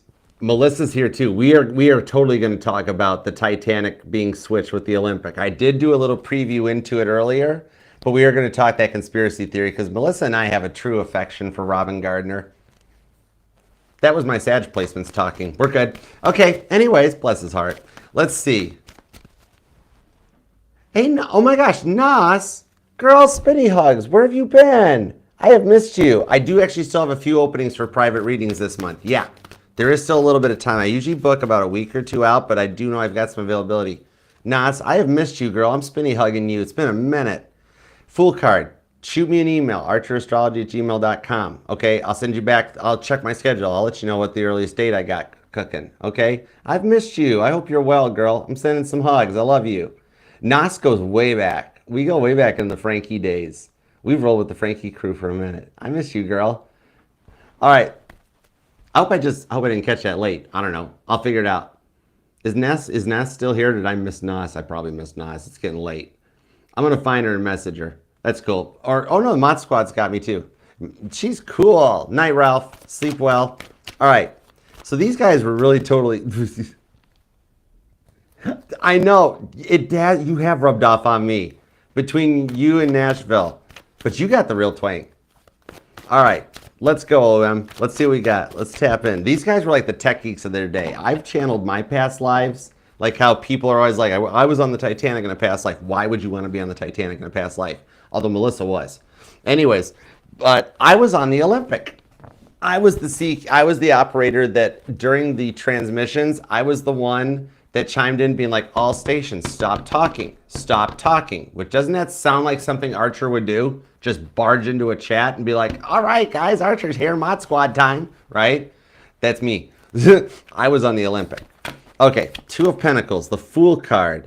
Man, they knew they were taking a gamble. Do you know they thought it would have cost them their job if they had been found out that they had been messing with the radio? That was actually, is that in the bylaws that it was like, yeah, termination. We knew we were breaking the law with what we were doing. You know, the Fool card, the Magician and the Seer. Oh, dude. Hold on. Jack wants to stand up for himself. Wait a sec. Chipmunk. No, it's a squirrel. That has to be Jack Phillips. Okay. It was. Yep. They knew they were breaking the rules. Okay, let's see. Okay. Everything's okay. You, mom, shout. M-U-M. You, mom, shout. Everything's okay. You, mom, shout. Candle. Jack's telling me that he had been burning the candle at both ends when he asked the Californian to keep out. However, very much like text messaging in today's day and age, because believe it or not, y'all, the wireless operators, those guys were the texters of their day. They had lingo, like what Melissa and I are using in TikTok, where they had OM for old man, like old man. They had their own whole lingo. But on this one here, he's telling me he was burning the candles at both ends, but much like how text messages are conceived, like taken out of context, you don't know the context behind a text message any more than that. He was not trying to be mean about that. Keep out, I'm busy. He was tired burning the candle at both ends. And see, take me home. Take me home. It may be. Aroma. Are you still spraying the lavender stuff, Melissa? Every ghost is picking up on aromas and smells. Rainbow. It may be. Take me home. 2 leaves. 2 leaves. Take me home. Take me home. And the color yellow just popped up. Okay? I think I'm hearing a bit of like them speaking of the flares. What are you talking about with leaves in yellow, Jack? I know them. I know them. I know them. Oh, then stop it. Okay, you go to sleep, girl. What the heck? Yeah. You're insomnia. Sally. The name Sally just popped up as I got the Ace of Wands to the Queen of Cups and the word butcher that comes in. Oh, okay. See, they are smarts. Leaves of gold. Leaves yellow. Yes. I got it may be take me home. Two, like TWO. Leaves, yellow, I know them. Sally, butcher, apologize. Warmer. Jack wants to apologize to somebody. Like he's telling me, you're getting warmer. Affection. He wants to apologize to his wife, is what I'm hearing, or apologize. Gauze. Gauze. Wait a second.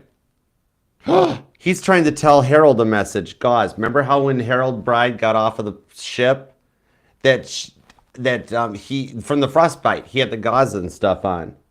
No, mother. Did Phillips have kids? I didn't think they had kids yet. Mother and spirit.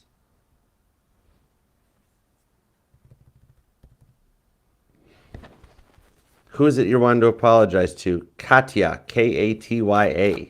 Mother in spirit, Katya. Thank you. Good. Well, 7 of Cups. Something about Jack or Harold. I didn't either. Okay, somebody wants to apologize to their, like, warmer affection, 7 of Cups. I'm literally being told that, okay, one of them had a fight with a significant other before they boarded the ship, and they didn't get to say, I'm sorry. His first, okay, chills. I know you're trying to sleep and you have work tomorrow, Melissa. Oh my gosh. 7 of Cups. Good shift. Other. Alternative. As I'm pulling the 7 of Cups, which in the tarot is the card of options, and they broke up after the sinking. Other alternatives. Fur. F-U-R. Uh-oh.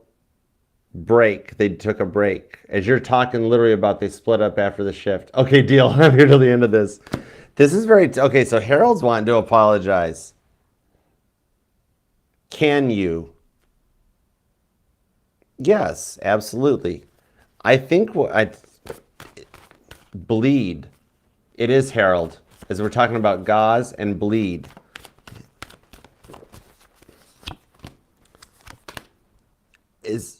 What else is there? His depression after the sinking of the Titanic.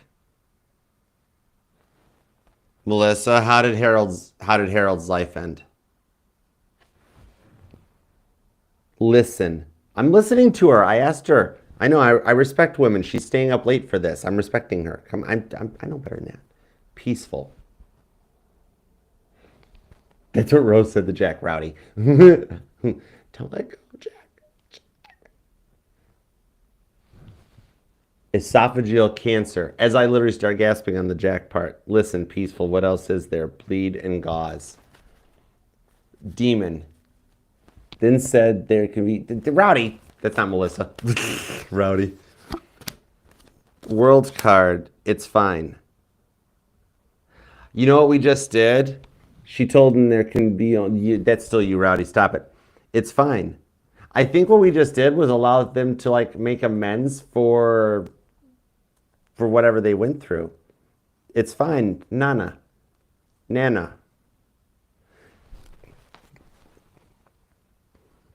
is interesting.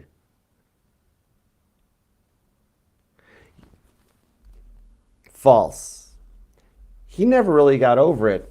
The depression is what drove him apart, wasn't it?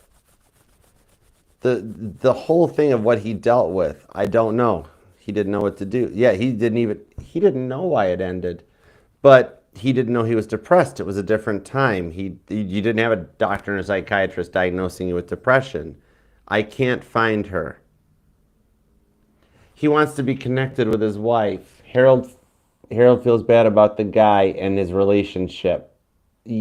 Oh gosh, you're right. I forgot about that. Hell. I found Nana. I can't find her. Hell. I found Nana. Pedal. I'm getting chills off of this. I gotta say it. I have to say it. That was us. They did it together.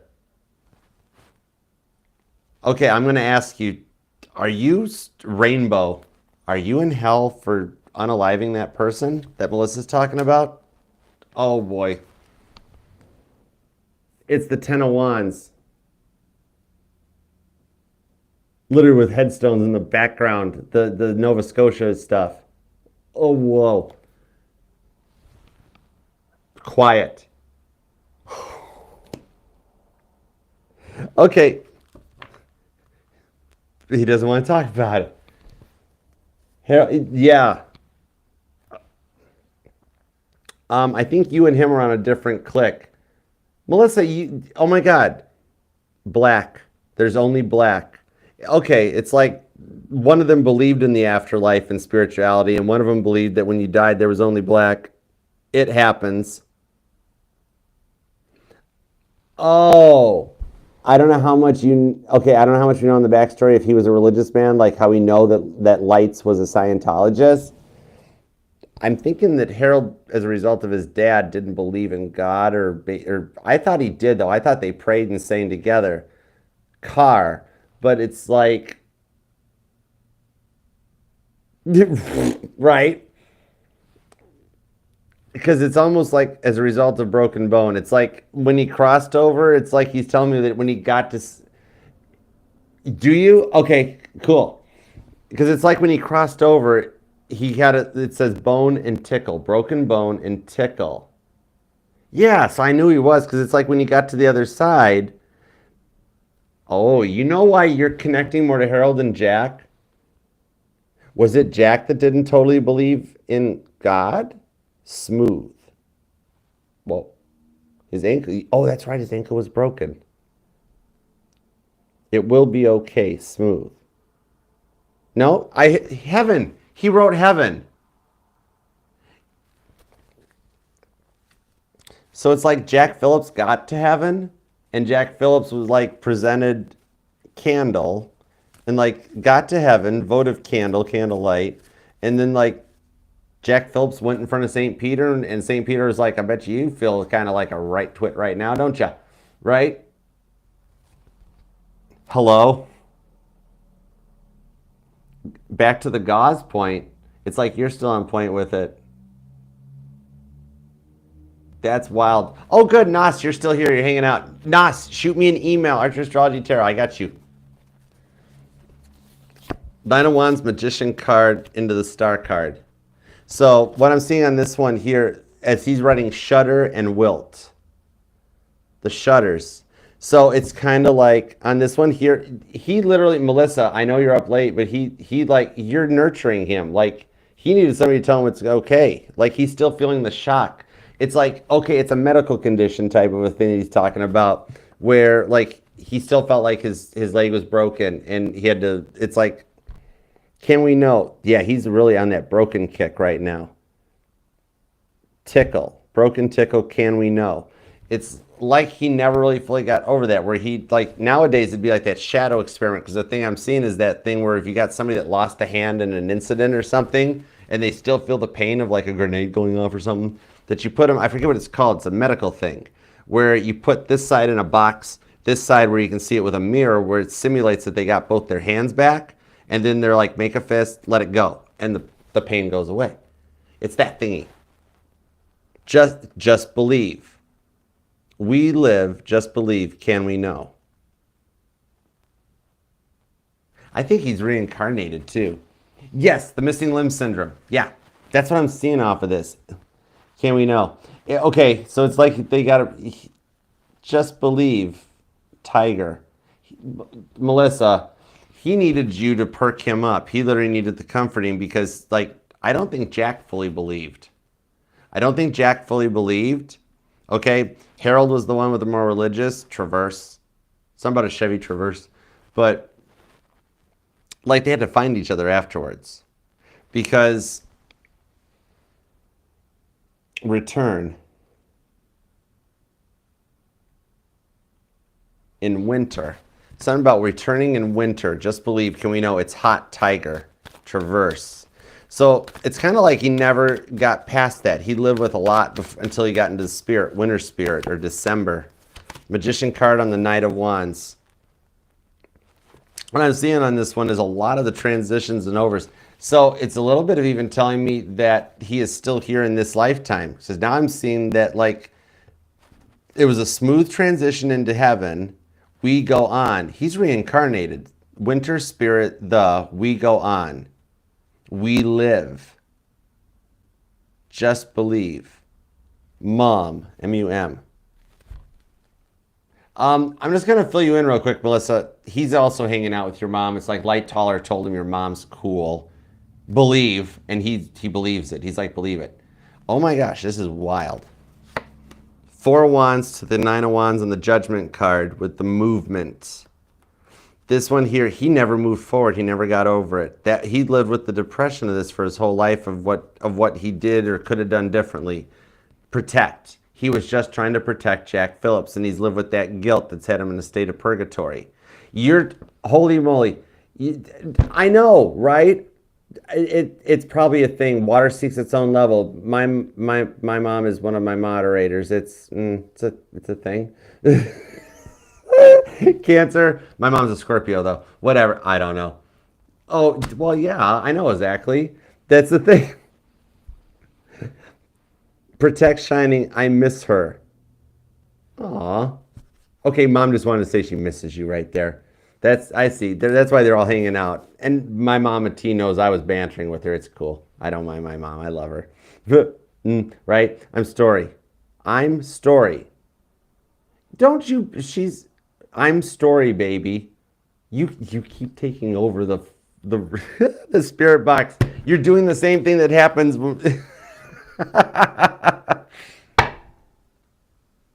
I dig it. I think it's kind of cool. I like that.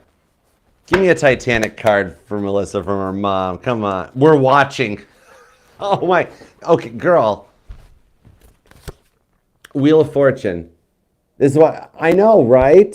This is the way it goes. Wheel of Fortune. The stuff is like we're watching what happens. Your mom is still helping turn things in your favor, and like even like maybe it's another story idea writing about that. It's real. This Wheel of Fortune is real. Oh, like believe it, it's happening. You are going to be a rich, famous author, and you're just going to have to deal with being like rich and famous. Okay, it's just that it's real. Where I am. Where am I? Where am I? She's still like, this is wild. All right, you're just going to have to get used to it. And where am I? She still has not accepted this. She's still like, oh, no. St. Peter's like, would you please just come in? It's really nice in here. And she's like, no. Okay, let's see. Let's get it. Let's do a check-in on what's going on. All right, let's get a check-in on what's going on here. No, you're okay, Ariana. I can, well, very much like, it's basically the energies around like a tarot reading. If you like, you and the person on your mind, you're broke up, you're in separation, but I'm pulling on their energies. They don't have to be dead for me to channel. That's like one of the main energies of a tarot reading, because everything is energy. And everything that has been, is happening, and will be happening has already transpired. It's a whole time conundrum, okay? So it's just merely pulling the energy. There's an energy where he is Harold Bride, where he's somebody totally different, where he is like, I don't know, he could be Melissa's new neighbor. I don't know, or whatever. But yeah, so I can pull the energies of people living or it's a past life reading is all it is. So somebody alive in this moment right now, April of 2025, used to be Harold Bride in another life. And so it's like a past life reading because I'm tapping into 1912 energies. So it's like that. Hey, Jolene. What up, girl? Oh, yeah, no, you're cool. I think that's a cool question, actually. Thank you for asking it. All right. Strength card on the Wheel of Fortune. Why? I was literally just told to look back at the screen, Melissa. Hold on. I am Winter, untold. Highlight. Highlighter. After. Look. Much. Red light. Spirit. Love. It's too late. Fran. Okay, cool. Yeah, because Murdoch and Lights are coming up next. We got to talk to them. All right, and we're at about 1:20 a.m. Titanic time, or well, Eastern Standard Time. But anyways, so I think we're at the point right now where like, aren't we working on lowering Lifeboat 6 in that right now with the Strength card? I think this is the point that we're at here, because there's like virtually, like yeah, we're near like the foremost stations. Okay, so Murdoch is actually starting to get the energy where the starboard lifeboats and starting to shout out like that the men, like if they're ready. Okay, are we getting near the point? No, Ismay stayed on longer, past the women and children over. Yeah, it's time. Okay. What I'm thinking here, because we're just about the time where the men in Boiler Room 4 realize there's no luck left for Boiler Room 4, about 1:22 a.m., okay? So we got people getting out over the Stoke Plate Holts. Wow, now we're really talking. Yeah, we're starting to get into it. I'm starting to channel energy of this, and Frankie Goldsmith showed up too. High Priest. Okay, I think we're going to. All right, let's see. We got the twin flame couple. There were a lot, Queen Tiki Tarot. It actually, and PG, Pisces girl, PG, Melissa does a history podcast. She does some cool stuff. Y'all need to check her history tarot podcast out. Not tarot, history podcast. I'm the tarot reader. Jizo Pizza, stop it, Archer. Okay. But I don't know if that was Father Brown or the priest giving absolution at the end of at the stern. Ten of Swords, Four of Wands on the Sun card. Okay, it's that time. Because we're like we're around the point of like Lifeboat 9, starting to get ready to go. 1:22 a.m. Four of Cups. Let's talk to Murdoch and Lights for a minute about the lifeboat thing. What do you think?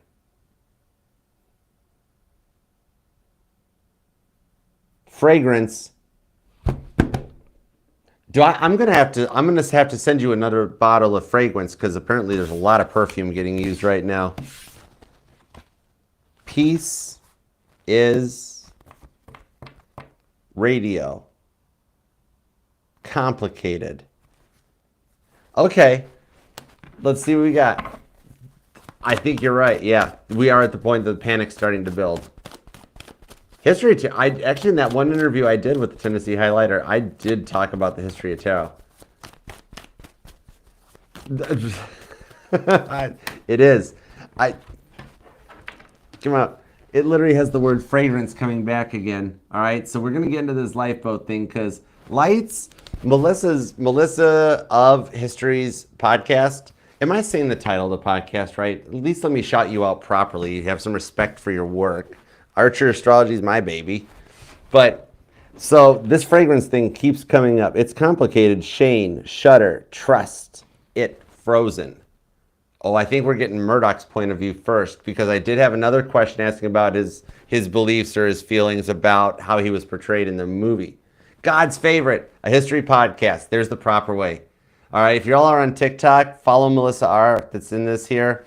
And God's Favorite, a history podcast. I've reposted a few of her things on TikTok, but y'all need to check it out. If this is like anything that's cool for you guys, totally need to check that out. And she doesn't do just Titanic. She knows like everything about history. She's like what I am to math, she is to history. Like she's like knows some stuff. It's Aquarius energy. She's an Aquarius. Anyways, so all right. Shining Steam Button, Save Me. Shining Steve Buttons, Save Me, Knight of Swords. So the bit of the interpretations, the Three of Pentacles and the Emperor. Okay, what I'm seeing on this one, let's go with the Aries energy. Steam, yeah, Melissa, I got Steam, Button, Boat, and the name Elizabeth. I got Boat. We got them both already. Steam, Button, Boat, Elizabeth. It's a STEAM. So no steam, like the steam off the pressure valves. Protect him, want. Emperor cards. So we have a Knight of Swords and we have an Emperor. That Lights is telling me he's going, Thomas's daughter was Elizabeth. Oh, and okay. Protect him, want and won't. See, what I'm being told, protect him. In the fact that he was doing the way he was trained and raised when he started at sea. That he was trained that women and children only. And it became a bit of like this past energies of when the lifeboats were more of ferrying people that we weren't, he's like, we weren't supposed to live in the lifeboats. And they were supposed to just ferry people to the passengers, to and from the passengers, you know? And he assumed that the way the things were going was that they would, he's like, we tried to get the boats to come back. They were supposed to go out there, row towards the light, off in the distance, and then return to pick up more passengers. That's why right now, women and children only. Like literally, they would have come back. He's like, okay, straight up, I'm an Aries. I didn't think it all the way through. And it's a lot of that hindsight's 2020. All right? That in the Three of Pentacles on this to the Knight of Swords, we've got Murdoch on this side that wasn't a Knight of Swords. Okay? Now, even Murdoch is saying Lightoller did it right. That's the big part on this one. Now, here's why he was the one who bent the rules. Lightoller was the one staying by the book in the Emperor energy. He did it right. Okay? Just because we can all look back now after we know what was going on, of course, we could totally be like this and that. All right, we can look back really easy and be like, oh, wow, everybody should just let everybody get in. It was a different time. This was the end of an era. The end, like all the Titanic's memorials, they're listed in order of importance. It was the end of an era. All the World War I memorials, they're listed in alphabetical order. This was the end of an era that was coming here, okay? But on this one, Lights did it by the rules, by the book, and he's staying true to that. Now, Murdoch had a lot of Knight of Swords, a lot of guilt on his shoulders because he was still blaming himself for not turning quick enough. I could have turned faster. I could have like that. So he was, in a way, Murdoch bent the rules out of guilt, Knight of Swords, and he's even telling me this, that he did. He felt very responsible that sure, everybody can blame the captain. When he's sitting here, when it boils down to it, it was me driving. I was the one behind the wheel. And if this was in the New Age times, this would be the one where he had to walk in, put his keys on the table, and tell his dad that he broke the new car, you know? So he was just basically, he was letting as many people into the lifeboats as he possibly could. Whereas Lightoller was being Lightoller and being an Aries and being like, no, we will be doing this by the rules. Here's how we're going to do this, okay? I kind of need you to, no, you're a man. I kind of need you to step back a little bit, you know, okay? Very, very most like that. Yeah, that's literally what he's doing. Three of Pentacles. It was a lot about him being in his Emperor, his Aries energy, and he is flat out telling me, he's like, it was not on my hands. I wasn't driving. And he's also saying that by another one of those many twists of fate, Murdoch's looking, going, you would have been driving if Blair had still been there. And he's Aries energy, not my problem. These two were some sailors, right? Because if Blair had been there and Murdoch was still chief officer, who would have been first officer on the watch at that point? And he's like, not it. Straight up. But so a lot of this thing with the lifeboat, yeah, and that's the way that we see them in that picture, looking out of the gangway door on sailing day. That's basically what they do in heaven still right now, being like, yeah, you know, you should have been driving. Not my problem. It's that same stuff. But that is one of the reasons why he did do what he did. Stop. I just got stopped. Maybe light hear you, a sign, bleed pond. Straight up. Star card.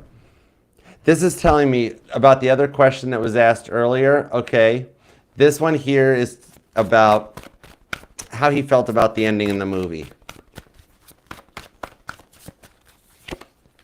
The Eight of Swords, the Ace of Cups, and the Moon card.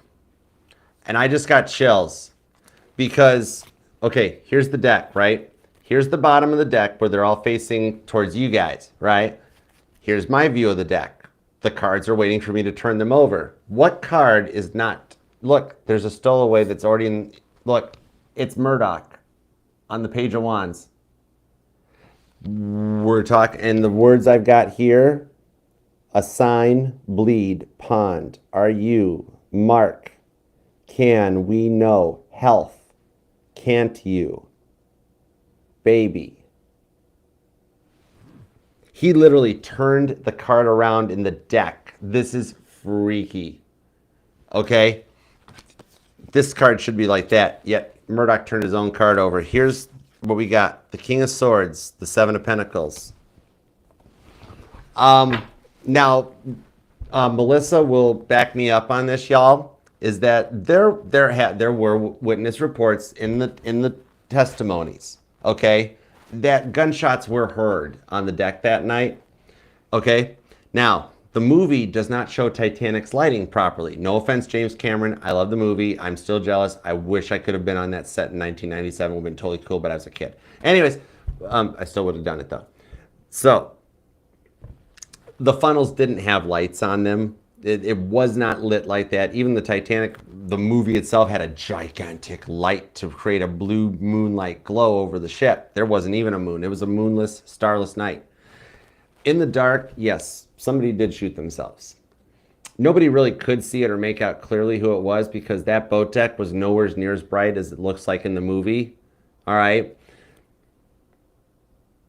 The reason on the Seven of Pentacles he's not upset about it is because the reason James Cameron channeled that scene, wrote that scene, and didn't give the people of Murdoch's home this, y'all might hate me for this one, but I have to, it's not me, I'm channeling, was because he did do it. I'm going to leave it with that. On this, is that he's like, what he's telling me, and I've never asked this question either about this, okay? He's going, nobody dare should look down on me for that decision. It was dark, okay? This is telling me that in that energy, he's like, you try having the guilt's the response. He's like, y'all see what happened to J. Bruce Ismay, and he wasn't driving the boat, but he survived it. If I had survived, or if somebody had tried to save me or help me, do you know what would have happened to me? I was the one driving the boat. I got really Knight of Swords, Eight of Swords in my head big time, that I couldn't return home. Would my wife be happy with me for this? I would go down as a coward like Bruce Ismay. He's like, you know what? The whole reason Cameron channeled that and everything on this, because there was no solid confirmations. Melissa, this is freaky, is because he's telling me that he did not want to wind up being scapegoated like that. And the scene in the movie is actually accurate.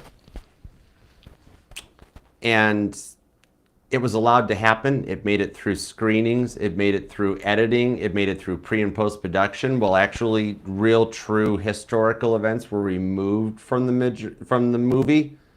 James Cameron. By the way, it's 1:34. Rockets are starting to being fired that the Californian will claim they did and didn't see. Okay, we'll get into that in a second.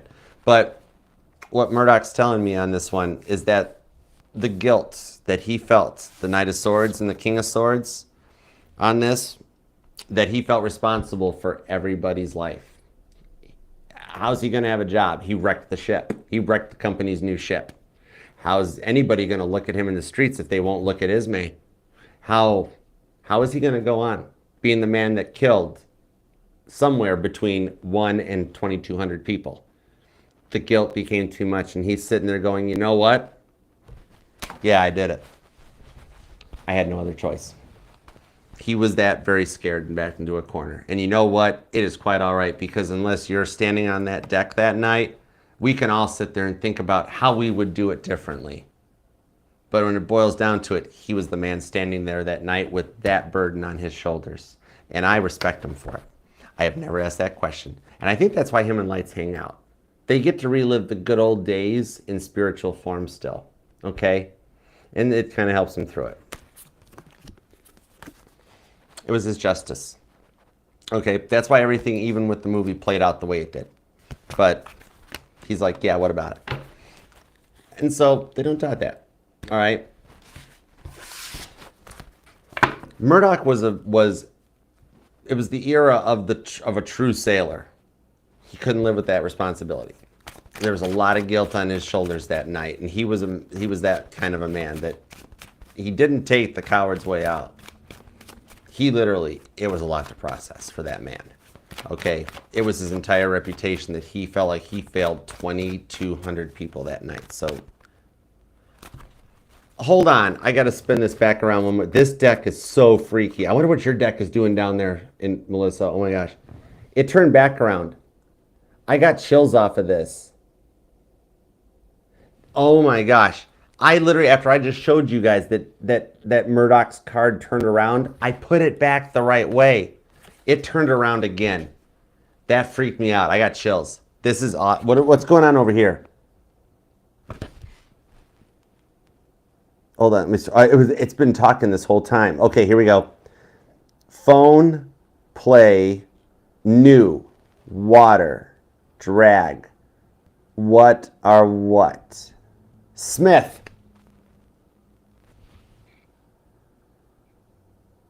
It's got the name Smith.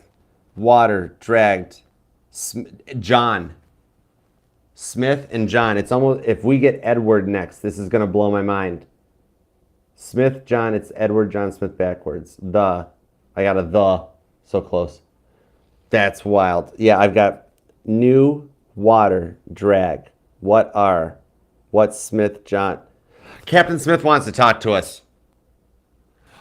Oh my gosh. Okay, I got chills. Is that correct, sir? Captain Edward Smith, EJ. A lot of people called him EJ. What? I got chills. I just said, Captain Smith, sir, do you want to talk to us? And what? Oh my God. Okay. Hold on. I'm gonna pull cards. We're going to Captain Smith. All right. And then we're gonna do some super chats after Captain Smith. All right. Let's keep going. Post it up, Nicole. I got you. You'll be our starts back in, or I'll watch for it. We'll make it work. Here we go, Captain. Because you were the one that was blamed, right? It's terrible. Love. Sunshine. Nine of Swords. Knight of Cups. Hanged Man. My hands are tied. What could I do? I just heard off the Ten of Swords. Smoke. He was around for the explosion that pushed lights back up against the grate, or pushed him away from the grate. He was still around at that point in time. I tried to protect him. Below. Nine of Swords, Ace of Swords. What, are you trying to tell me you protected Lightaller?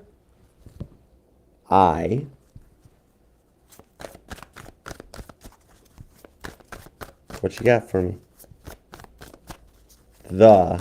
He's repeating the word the. Yeah, baby's in here too, Melissa. Yeah, baby's in here. I got baby. Where'd it go? I'm looking. Okay, hold it. Can we know health? Can't you, baby, words, hello. I'm greeting. Protect him, the health. It's cycling me back around to health too. Health, can't you, baby, words, hello. Health, presence, guidance, miss.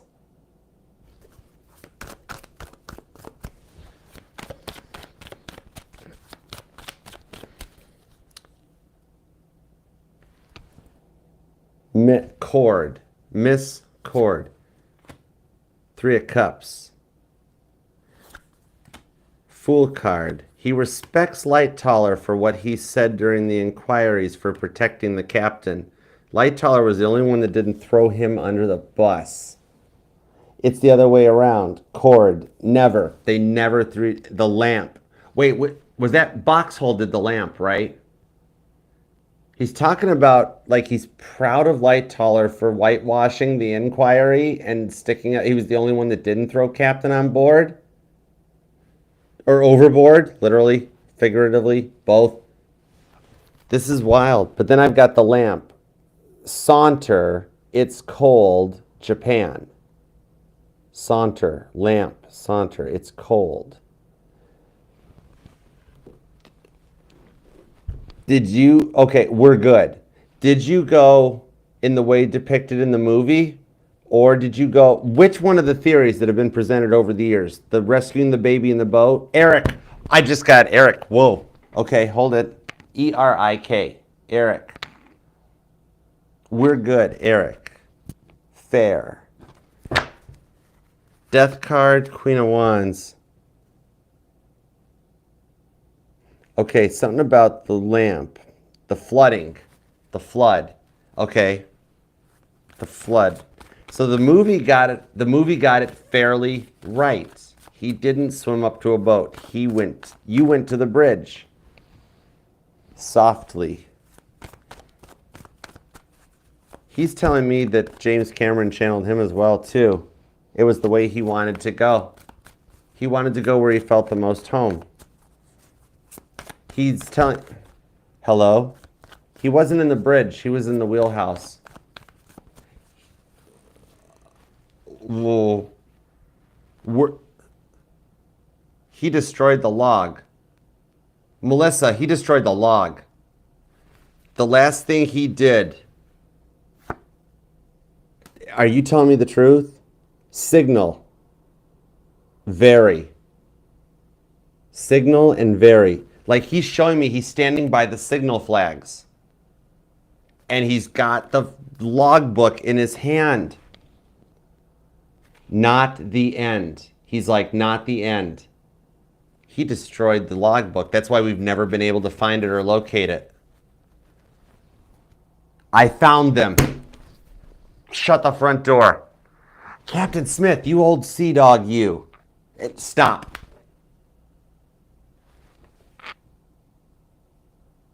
Collapse.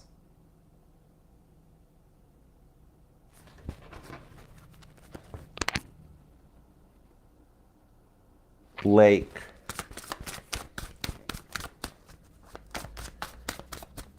He destroyed the logbook.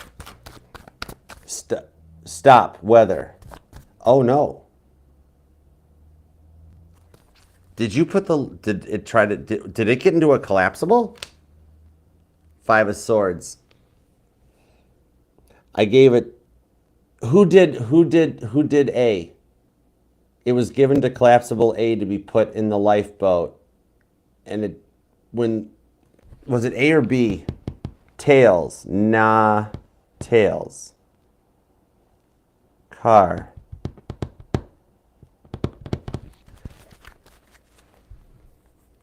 It is light taller as B, isn't it? I'm being told, Light Taller and Smith had a little something going on. Not nothing major. We're not talking to gigantic. This is the best conspiracy of all time. It went to the lifeboat that collapsed. Diamond, car, Sally. The name Sally. I miss him. He misses Light Taller. Him and Lights had a good connection, didn't they? Him and Lights had a good connection. Wintertime. Smith was a Capricorn. It has to be A, right? You're okay. Oh, thank you. I'm okay. Captain, I could literally see Captain Smith talking like that, being just like that grandpa energy, and be like, you're okay. Eva Hart used to love talking to him, said he was a sweetheart. Yep, Lights looked at him like a father. It is Lights. It went into lifeboat B and the lifeboat collapsed when it flipped over. Because as soon as I said that Smith destroyed it, Smith is like, stop. Captain Smith destroyed the logbook. I found them. Stop. Smith went to the chart room. Smith grabbed the logbook. Smith gave it to Light Taller to put in one of the last collapsibles, so it left the ship. The collapsible rotated over. In the collapse, it was lost. He went and recovered the logbooks, handed them to Light Tallers, who looked at him like a father and was like, protect these. It got into B collapsed, capsized, and the logs were lost.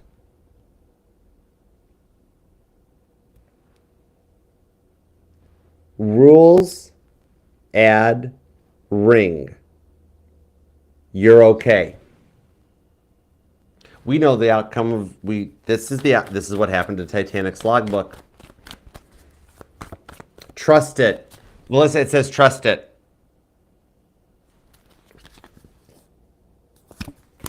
The Chariot. Cancer energy. The Chariot, trusted archer. I am a Cancer. We're still here. There's still an energy that the spirits are still down in the wreck.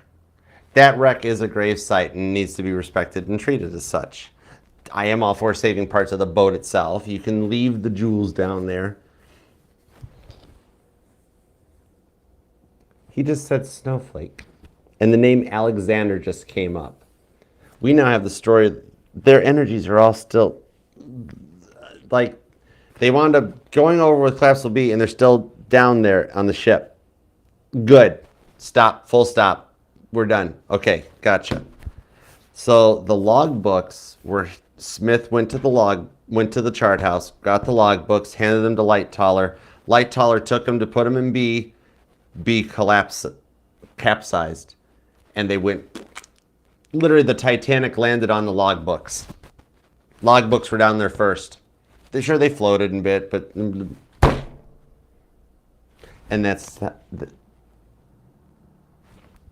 there's not even any other messages coming through. And then Captain Smith returned to the bridge where he felt the most comfortable, went back into the chart room, which was the same place he was resting. He was in the chart room at the time. Wait, no, he went back to his, no, he did stay in the chart room. He went back where he was napping before the incident happened, like coming full circle. And that's where he met his fate. So it was more smoother. It wasn't the giant movie theatric thing of the water coming through the bridge windows. He was in the wheelhouse. He was once a little further back where he had a little more privacy because he's telling me the bridge was too noisy. Was like, oh my gosh, lights flickering. Whoa. It's that it wasn't the impact of he was in the wheelhouse. He was in the chart room. He was in that room. He couldn't hear the sounds of the screaming, the sounds of the water. He's, even at his age and his stiff upper British upper lip thing, you know, he couldn't hear the noises. The bridge was open to the elements. He went in the wheelhouse where he could close the door and be quiet and peaceful on his own. James Cameron channeled an awful lot of stuff, right? James Cameron was in a very powerful energy as he made that movie, that many of the things that we all suspect are pure speculation is literally him, Don Lynch, Ken Marshall, all the historians really channeling these people making that movie. A lot of the scenes, James Cameron got it really, really, really, really right. He might have messed up on the way the funnels looked. Those funnels were too narrow in the movie, but that was me being picky. That's my Virgo moon. Okay, the funnels, they weren't supposed to. Anyway, I digress. Whatever. I was a bummer. I was a buzzkill to go watch that. Go ahead. I'm like, that don't look right. That's not right. Why are the masks the same color as the funnels? I was rough about that stuff. Oh my gosh. James Cameron did actually depict the ending right for Captain Smith. And we now know the location of the logs. Whoa. Okay. That was chills, and your lights are flickering, Melissa. That's epic. Oh my gosh, that was freaky. Okay. All right, let me bust out the rest of some super chats, because we actually only, Titanic, it's 1:50 a.m. Titanic only has 30 minutes to live. So we are at the point right now in the movie that Olympic is starting to come in on the radio and saying that they're lighting up all the boilers. Okay, Captain Haddock's on the Olympic now. Captain Smith was transited from Olympic to Titanic. Okay. He did say fair, and my handle is Melissa Fair Lady. You got a good point on that one. The word fun and phone just came up, Melissa. And the word play. Oh, we're kind of having fun with this. All right. Let's see what we got here. Tower card, 3 of Cups, Chariot. So, okay. So we're at a point where Captain Smith actually is trying to tell the quartermasters to row towards the ship, firing rockets and launch. They're really making a lot of work to get to this other ship, okay? And then you still have ships like the Frankfurt being like, DFT to MGY, we're 100 miles off. What's the matter with you? And literally the front end of the boat is the Titanic's bow is starting to go into the water. Meanwhile, you still got people chiming in being like, well, what's the matter? What's wrong? It's like, duh, sinking, SOS, save our souls. What, help? Do you really need the details? You're supposed to just kick the thing into gear and go. That's what the Carpathia did. Dude, Captain Rostron was killer. As soon as the radio operator on the Carpathia took in the memo, he did not even question it as a fake or a spam. He like kicked into gear, and that guy went like military. He had an entire list of everything that ship had to do to prepare to get to the aid of Titanic. He did not even hesitate. I think the movie A Night to Remember depicts Captain Rostron really well, because that man, I could see that man being like, what? Why didn't you tell me sooner? Like literally, if you look at that scene in A Night to Remember where Captain Rostron springs into action when they barge into his cabin, I mean, he looks like he was ready for this for like his entire career. Like his whole career, he's like, I sleep this way, waiting for a ship to need me to come to them. I have been planning for this for my entire work life. Like he just pops. It's like coolo. Anyways, okay. Let's get into it. Let's see, we did Scorpio, we're on sugar. It's going to take me into divine path. Okay, let's go for it here. Okay, Divine Empress Tarot, message for my move, end of May, and love coming in. Okay, let's see what we got. All right, Divine Empress. I'm going to rock these things out so we can get into the end, because we're coming up to a really rough time in Titanic's history. All right, so let's see what we've got on this. All right, 2/11/07. All right, Divine Empathic Tarot. Let's see what we got. Messages for the move and love. Messages for the move and love. You are going to love the move. Ace of Cups. 7 of Wands, the Magician card, shows that you do have the potential for a new love waiting for you. It came out, I forget which reading it was during the L signs, but it did come out that somebody's going to have like a new neighbor that either moves in or they're moving, and they like the High Priestess, expect the unexpected, okay? Within that, you haven't met like the love that's coming in. It's going to be a result of the move in May. So you're still finishing up and going through some of your it's part of the ascension. The love's going to be on your level, King of Pentacles, and there's going to be an age difference. A little bit of an age difference, okay, which is going to make you kind of feel a little bit like you're back in, like you're a senior in college and you're a senior in high school and the freshman in college is hitting on you. You're gonna be like, oh my gosh, it's that kind of a thing. Okay, so, bonus points if you find out they're a college professor. That's really cool. All right, 4 of Wands. It's the rewards for your twin flame journey. Everything changes with this move. You are in the best Ace of Cups, 4 of Wands energy you could possibly be in. It's looking good, girl. Don't be nervous. Trust it. You're going to love it. You're literally Divine Empathic Tarot. You're the Mary Tyler Moore show. Okay, when everybody's like, why did Laura leave Rob Petrie? Oh, Rob. No, different. You're the Mary Tyler Moore show, okay? You're going to make it after all. I know that's the corniest way to put it, but it's like you're going to really love it, okay? Okay, let's see. Aich, any messages from the other side? Any messages from the other side? 2/12/47. We're getting some chills on this. I found mom, love Grampy. I found mom, love Grampy, Aich. Is that a message from the other side? Ace of Wands, you're on point, Archer. You on fire. Knight of Swords, use your words wisely with the Knight of Swords to the King of Swords. What I'm seeing on this message from the other side is that I'm being told that, like, your grandpa found mom, okay? I don't know what that means, unless, like, maybe grandpa and grandma were united on either side, okay? Because I don't want to pull into if your mom is with us or not. Queen of Swords, 7 of Swords. Knight of Pentacles. Okay, no, she's actually still going to be with us for a while. So what I'm seeing on this one is that it's one of your grandparents saying that they found the other grandparent. And anything about rain might resonate. When it rains, they're with you, or the sounds of the rain soothe you. I think it is, Melissa. No, it's, dude, Cancer Aquarius energy is killing it right now. We're fire. Temperance, Empress, Page of Pentacles. The directions on this one is that the rain is a spiritual message of guidance for you. That's a big part. It's like, listen to the rhythm of the falling rain, telling me just what a fool I've been. I wish that it would go in. Anyways, you know that song. Rain, please tell me now, does that seem fair? The Ace of Pentacles on this one.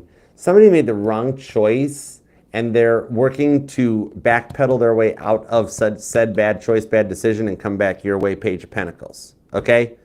Empress, you actually, Aich, you are in a little bit of Countess de Rothes' energy. So you're kind of all that in a bag of chips in their eyes. All right, so it's all uphill from here. The Countess of Rothes, that girl was the it girl of the time. Okay, that'd be like if you got to date like I don't know. I actually don't have a reference. But anyways, she was that at her time for her time. Okay. Anyhow, let's go on. Countess de Rothes. Anyways, let's see. Kristen, where'd you go? There you are. Okay, Kristen. All right, Kristen, let's see what we got for you. It's at 2:15:02. Oh, we got to kick it into gear. We're getting close. I actually just heard Crystal, I miss you on this, okay? Kristen, Crystal, but I heard and I miss you. Will Michael and I ever reconcile? Maybe the name Crystal resonates. Will you guys ever reconcile soon? We haven't spoken in over 3 months after an argument in January. Reads messages but stays silent. He's going through a divorce. Okay, gotcha.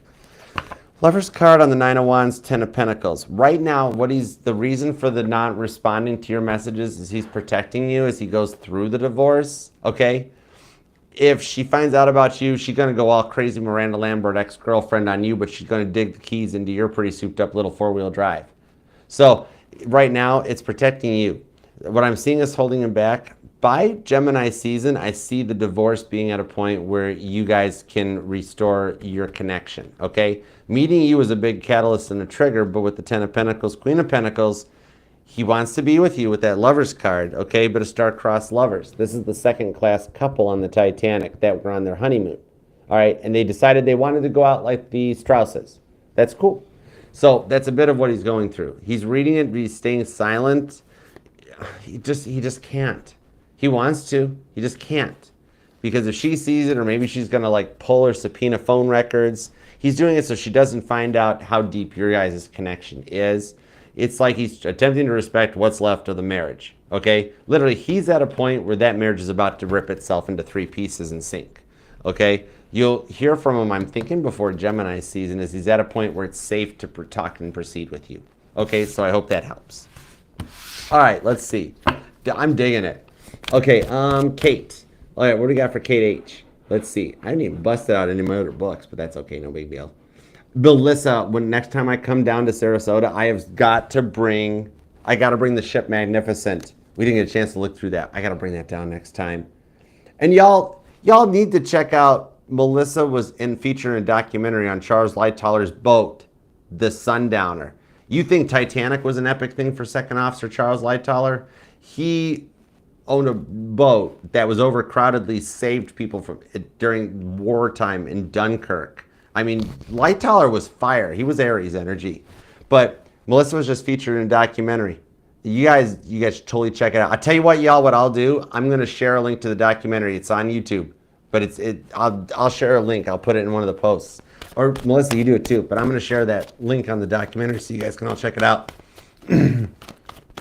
Lightoller had an amazing energy.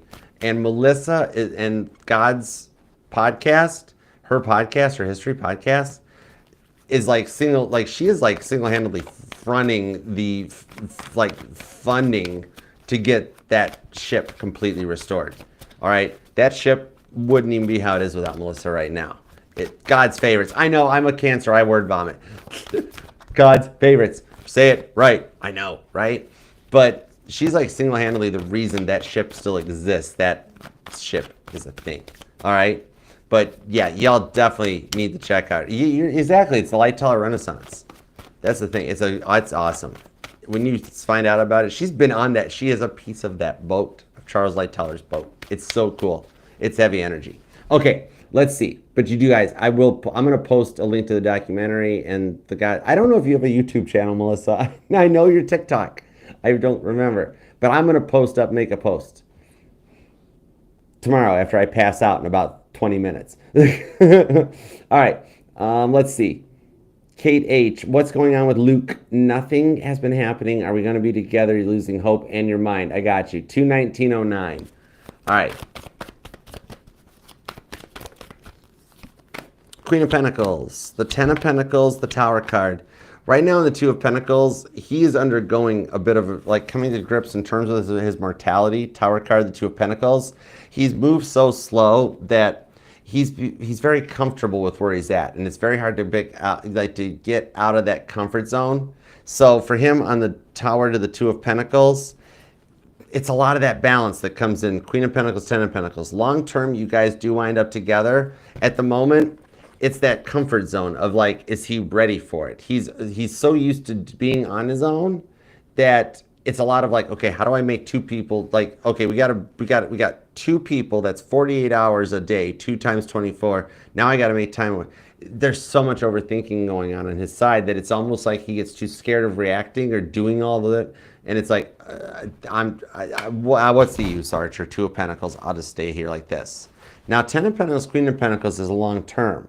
So what I do think on this after the reflection, now I'm going to be full, don't shoot the messenger.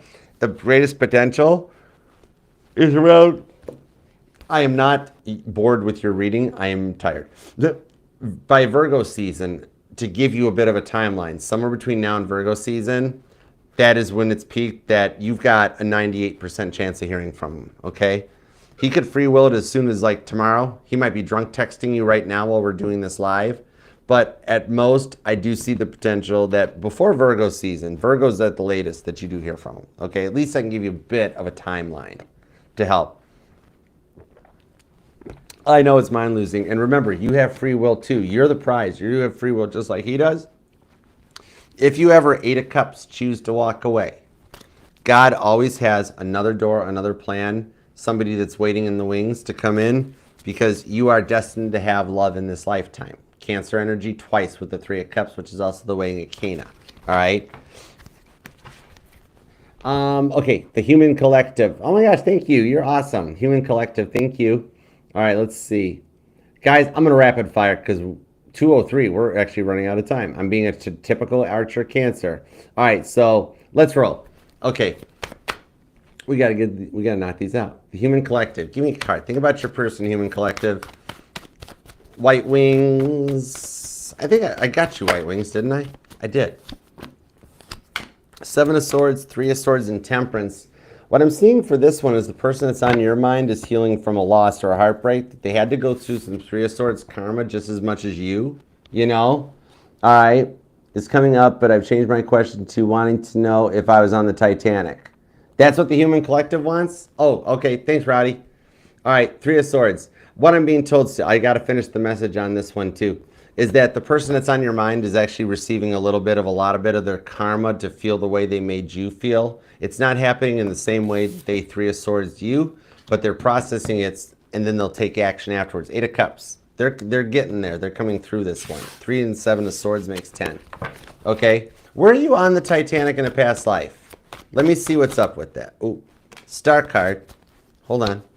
4 of Wands. No, but I'm going to tell you why. Because in that lifetime, you were destined to be happy. It was actually a very good life for you, okay? So what I'm seeing on this one is that you were not on Titanic. That was a 4 of Wands, Sun card, a very happy life. And I have a very interesting thing on this to tell you with the Hermit card, was that you did not die in the sinking of the Titanic. You actually died of old age. It was a very happy life with a very peaceful ending. Okay? You did not, this was actually one of the best lives of your timeline. It's kind of like a bit of, it was just cruising. You remember the Titanic sinking. You were alive. You saw the newspapers. You were there. You were about 21, 24 years old at the time of the sinking of the Titanic. That gives us about a birth year. But yeah, it was actually a pretty good life and a good time for you. All right, that's what I'm seeing. The roughest time for you was during the Great Depression because you were a lot older at that point too. If you were about 21 or 24 when Titanic sank, then yeah, by the Great Depression, that would have put you in, about mid-40s. So yeah, the Depression hit you way worse than this era. And yet, you made it through the Depression and still passed away of old age later. It was actually a very happy lifetime, okay? So, no, you weren't on the Titanic, but you actually had a really nice life with happy kids. You had a wonderful spouse. you had a life that you wouldn't want to be on the Titanic. Why the dreams of the water and stuff? That's a little deeper. Because you were on Atlantis. That's the part. You were on Atlantis during the sinking of Atlantis. Not the sinking of the Titanic, the sinking of a whole continent. All right, your connection to your water fears goes way deeper than the Titanic, but it's also why you associate with the Titanic and Noah's Ark. Because it all goes back to Atlantis when you were a warrior during the time of the sinking of Atlantis. So I hope that helps. All right. That was deep. That was cool. Thanks for letting me read for you. White Wings. I know I did something for White Wings, right? I don't know.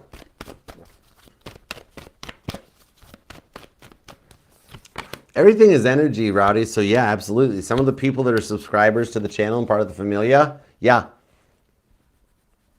I still really fully believe that Melissa was Violet Jessup. I pulled that like in the beginning.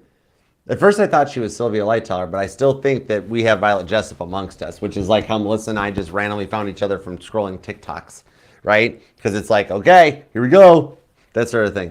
So yeah, we do have some people in the familia that were on the Titanic in a past life, but I don't know. Anyways, I wasn't. I was on the Olympic. I was alive in that lifetime. I just was on the Olympic. I wasn't on the Titanic. All right, White Wings, just for confirmation, Ace of Cups, Page of Pentacles, Knight of Wands. I do see them working through some stuff to get back together on this and come in with an Ace of Cups new mindset. Yeah, I did. Jezebel. No, I'm just... Wait, you typed it as I said it. Shut the front door. Stop it. We are 2,000 miles apart right now. Get out of my head. Or don't. It's kind of cool, actually. But anyways, White Wings, your person is going to come with the Ace of Cups and has to start fresh with the Knight of Wands. Much like how they found Wallace Hartley's violin 100 some odd years later. Ace of Cups, your person's going to bob back up to the surface too. All right. I cannot, Melissa. It's hilarious. Oh my God. It's hilarious. I cannot. All right, Nicole. Let's do Nicole McCormick. Think about your person, Nicole McCormick. Thank you, Rowdy. Thank you, Rowdy, too. I missed you, bro. All right. Like Ringo Starr said, I'm an only child, but I had 3 brothers. I'm an only child, but your brother. 10 of Cups. The Moon card into the 3 of Cups. Nicole, what I'm seeing on this one is the reason... Wow, and you guys haven't really been talking about... Wow, this is like a past person with the 10 of Cups that works out on the Moon card to the 3 of Cups. They're getting ready to reach out. The full moon we just went through, that rose moon, it actually triggered something in the 10 of Cups under the 3 of Cups. Before Cancer season, you and the person on your mind, you guys are back together. You guys are back together at that point. Okay? That's what I'm seeing. So I hope that helps. Link what? What did I miss? Link, what did I miss? Hold on, I forget. What am I supposed to link? What were we talking about? Jezebel? What were we talking? I don't remember. See what happens with the Discord. Oh yeah, Rowdy. That's a good point. Yeah, we'll put a link in Discord. We need to Melissa and God's Histories podcast. Oh my gosh, yeah, we can work on that. I think Rowdy's. Oh yeah, you guys are. Yeah, I'm like, I don't have time to go to Discord. I feel so bad. I don't get a chance to go there, but Rowdy usually covers the Discord. PG's pretty good too. Okay, that's cool. Rowdy, don't you scam Melissa. She's good people. And Melissa, you have nothing to fear because Rowdy lives in Australia. Okay, let's go. And Rowdy's actually good people too. Okay. I will reverse Uno snipe your snipe, Rowdy. I will. Don't make me. Okay, Ashley, Archer, can you please tell me what my future holds in love, career, and finance, please? Yep, I gotcha. Sorry if I'm missing the timestamps, but we only got 11 minutes left till the boat goes down. So with this, okay? Let's see. That's why it didn't time in for you, Human Collective, because you overcame that fear. That's the thing. That's why I'm like, this is some weird stuff. It's going deep on this one. 11 minutes. Let's go. Ashley, can you tell you what your future holds? It's okay. 7 of Cups, 7 of Swords, and the King of Cups. Your love life, you're coming through with a period of self-love that you're coming to an end where you've got some new options coming in, but also 2 people from your past that'll be reaching out. Okay? Listen, I'm on the same page. 7 of Swords to the King of Cups with the 7 of Wands. What I'm seeing on the 7 of Swords is that you have a manager that's going to be leaving at work, okay, that leads you into a promotion of sorts that you didn't suspect that allows the 10 of Pentacles to balance out, okay? And for some reason, if real estate becomes an issue, I see the potential for you getting to move or sell a house and make some good money, All right. Now what we'll have to do, because we're just going to run low on the time frame here. I'm going to have to talk Titanic on this end of the parts here before we knock these out. Yeah, definitely. Which I don't even know. I might have already read 20 for all I know. I've totally lost count on where I was at. 1, 2, 3, 4, 5, 6, 7, 8, 9, 10, 11, 12, 13, 14, 15. Actually, it was just the 15. 5 more. 5 more, and we're at 2:11 or 2:10 a.m. Okay, Angel Eyes. Everything's still on track in love. Felt like I said it's something that maybe put the expectations, but not the intentions. Just going to start going with the flow. Knight of Cups, Knight of Pentacles, and the Emperor. You're actually in a that is like the most awesomest super chat you've ever sent. You're in a boss energy. Knight of Cups, going with the flow on the Knight of Pentacles. You have very much a maintained speed and heading. This time it's actually going well, which is why you're almost like, it's a little quiet. It's a little too good to be true. No, this is a week that there's a lot of stuff transferring behind the scenes. Maintain speed and heading on this one, because you're actually in a good point. It's like you learned lessons from your past. Like if Captain Smith had slowed down, all right? And like it's letting them come back in. So no, you're in a good track on this one, okay?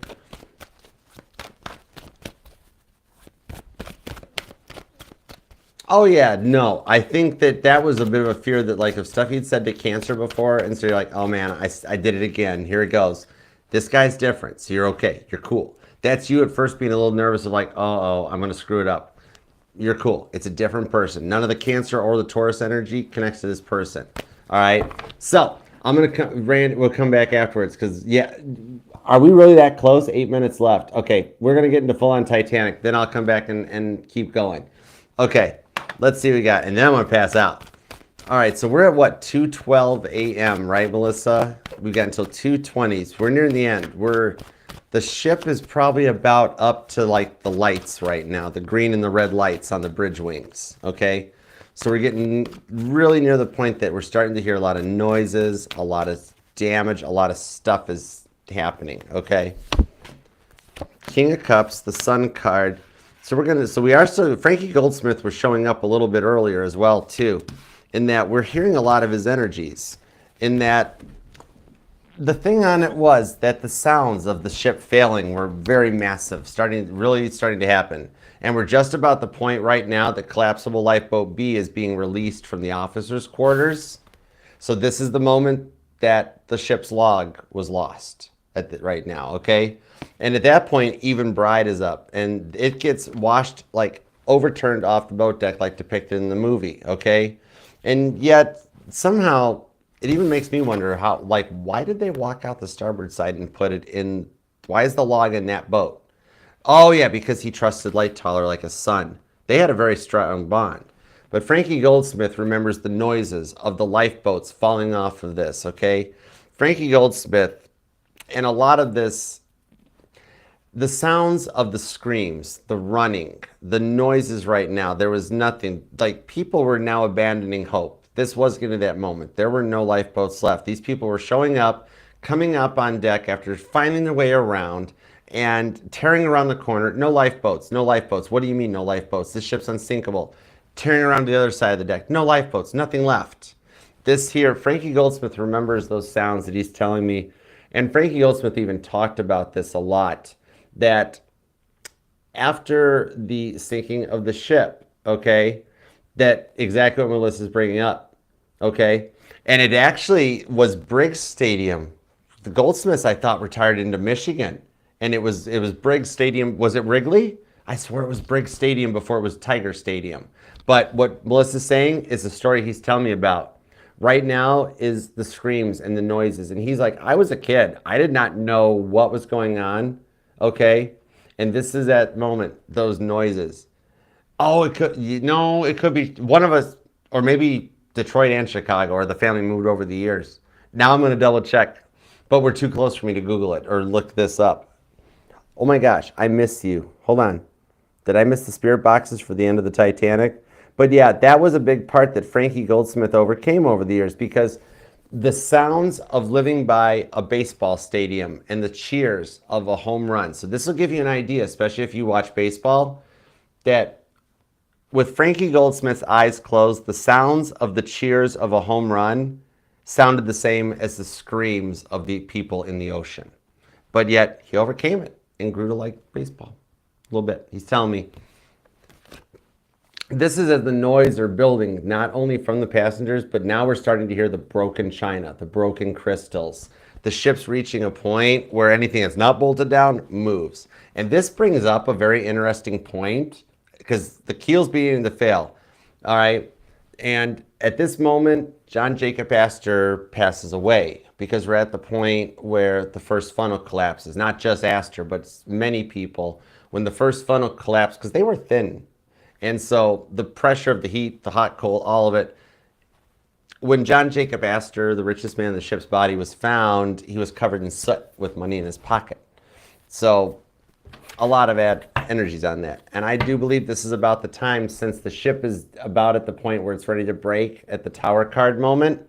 So I do believe at this point we have lost the Strausses in the bow where their stateroom was located. They're probably no longer with us. Because we're at a point that we're reaching the ship's highest angle, a point where the stress of it can't happen no more. Okay?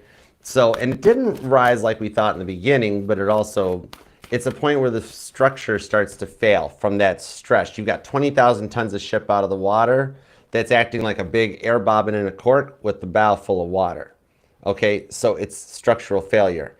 Just much like how the iceberg was an incident that exceeded Titanic's capabilities, the same thing when you literally have that much out of the water, okay? And there are energies of ships failing in a result of steel expansion and contraction.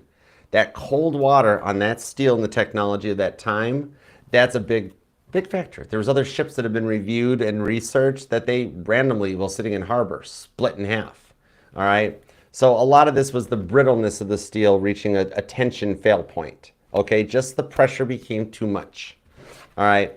So we're at a point at 2:17 a.m. was where the lights finally went out. And those firemen had been working to keep the ship level, to keep it afloat, to keep the lights on, to keep the ballast trim. That most recent documentary, Melissa's talked about it on her TikTok. Y'all follow her too. But how, like, this was that moment that the steam valves were all left open. Those men were still down there working until the point that the ship separated itself from the weight and the stresses. All this weight in the back and the bow of the ship was pulling the whole ship down. The stern was full of air and cork for the refrigeration rooms. So the top of it wanted to float still. The bottom was fighting. What happened, even though it was at an angle, what happened? It got ripped apart. And it actually is in 3 pieces. Dr. Ballard found the bow and the stern, but later sonar mapping revealed the 3rd funnel deck house. So the thing's actually, I thought that when I was young. I'm like, why does the break always end and there's only 2 funnel holes? Where's the 3rd funnel? They literally did found that it actually is in 3 parts.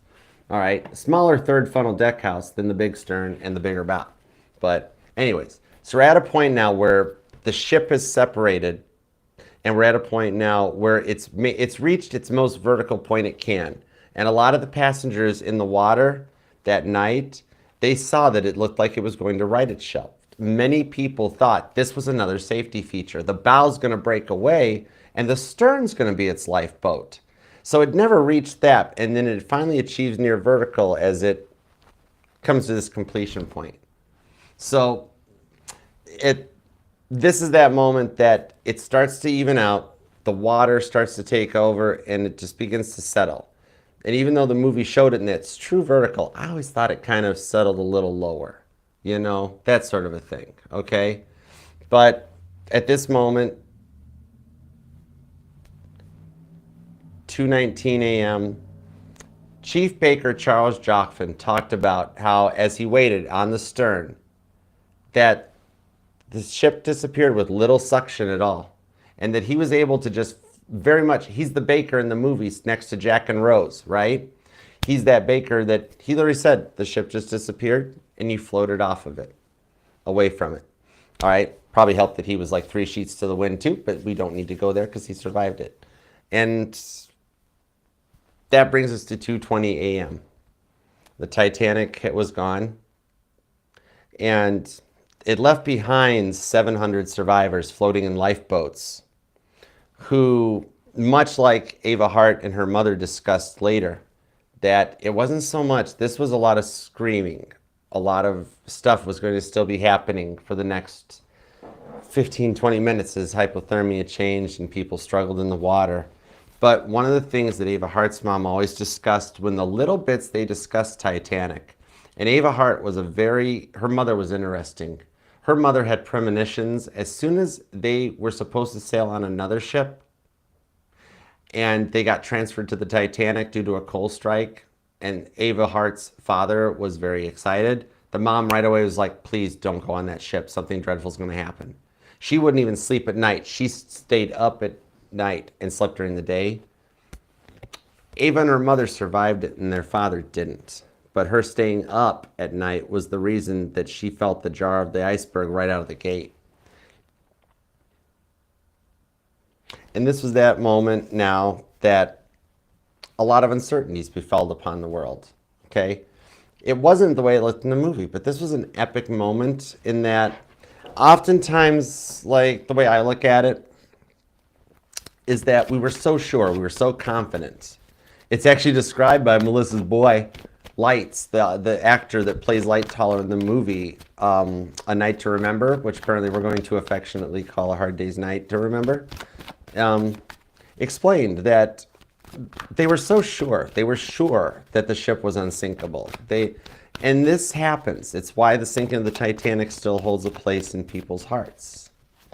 And it's because it's a moment that every time the world gets moving so fast that we're so confident, we're so sure of ourselves that we know what's going on. When we're moving too fast and the earth becomes a juggernaut, oftentimes an iceberg will be put into our path, or an airplane will hit a building, or we'll all get put on lockdown because of a massive virus spreading around the world. It's when we're moving so fast that that iceberg looms in front of us and the entire world will stop. And it takes notice. It's as if the whole world stands still and there's a major change that is even happening right now. We're experiencing it at an energetical level as the pole shift is happening, as we have emperors awakening to come back. It's one of those big pivotal moments as we put an end to the narcissistic era and we come into the energies of the Six of Wands. God doesn't put the situations in our path, the tower moments. It's our own free will choices that when the earth does get moving as fast as it is, which we're in a very similar energy to that now. We're unstoppable. The money, artificial intelligence is now moving to the point that the AI can be taking over someday. It's becoming chatbots. It's this boom, much like the Gilded Age. We're in a digital Gilded Age this time of artificial intelligence that oftentimes if we're not paying attention, an iceberg will be in our path to slow the world down and stop it and make it really think and reassess itself. It wasn't the sinking of a ship. It was more important than that. Like I said at the beginning, it was an end of an era, an end of a thinking, an end of a mindset, the end of the Gilded Age, as Mark Twain coined it. This was that moment. If you notice, like I said, it was the end of an era of pompousness, of thinking we could beat God and beat nature. The world was moving too fast. And this is one of those moments that changed things. If you notice in history, Titanic's memorials are listed in order of importance. First class passengers, Captain Smith. The third class people go last, just like they did on board the ship. However, if you look at World War II memorials, they're in alphabetical order. It was a complete restructuring of the world as a result of the sinking of the Titanic that made all of us stop and take stock in where we were going in life and refocus ourselves and reorganize. Very similar to what I feel in my Archerdamus energy, we are approaching a digital version of the end of the Gilded Age, that there could be a digital iceberg in our path. But the real question is, have we learned enough from history in order to know? Slow down, a few miles per hour slower. Maybe don't push that person into the relationship so fast, or demand or make ultimatums, or be able to listen to them and don't assume they're starting fights because of you. If we spoke more in a little bit of peace and love, that might be just enough to slow the throttle down on this digital age. and not allow the chat GTPs to take over for musicians and to take over for writers and TVs. I know people that use ChatGPT to make up the titles for their tarot readings. I can't do that. That's part of the artistic fun, to like get those little bits of inspiration. It's like, yes, that's Aries' title. That's Taurus' title. That's this and everything. You sleep well, Melissa. Thank you for hanging out. This was really fun. I had a good time. Y'all, you definitely need to follow Melissa R here, Melissa My Fair Lady, TikTok, Instagram, and her history podcast. Okay? It is totally worth it, not just for Titanic. That girl knows history. She's cool. And I got to get back down to Florida and say, hey, we got to, and I'll bring the decks and the books. But Six of Wands, we are on that path that we have witnessed enough history, and we have an art of artificial intelligence that when you're blessed enough to be in this timeline with skills like this, you got to use them for the good. You know? And there's that ability to learn from the past and slow down and embrace this artificial technology age and embrace each other as we go through the end of the narcissistic era. The RMS narcissist has hit the iceberg and they're going. And the new energy of these awoke emperors that we're setting the tones now, because 2025 breaks down to a 9. We're at a year of completions. 2026 is the start of a whole new decade, a whole new era cycle in the energies. Okay? And we're at that point. Just remember to slow down, take time, and tell somebody you'll love them sometime. Okay? Because we've all become very engrossed in this and looking at cell phones and stuff like that, but there's always that room for that little bit of love. A little bit of a text to say good morning, hi, thinking of you without always being on guard. And the ability to open up and recover from this. Every one of us here on earth, God wants to see happy. God wants all of us to have a Six of Wands so big it's Caitlin Petty getting a Grammy, you know? And we're all meant to be happy in this timeline. Slow down, take time to enjoy the roses and to learn from the lessons. Because even without the sinking of the Titanic, you wouldn't have lifeboats for everybody on board. You wouldn't have those really nice lifeboats that are on new cruise ships nowadays.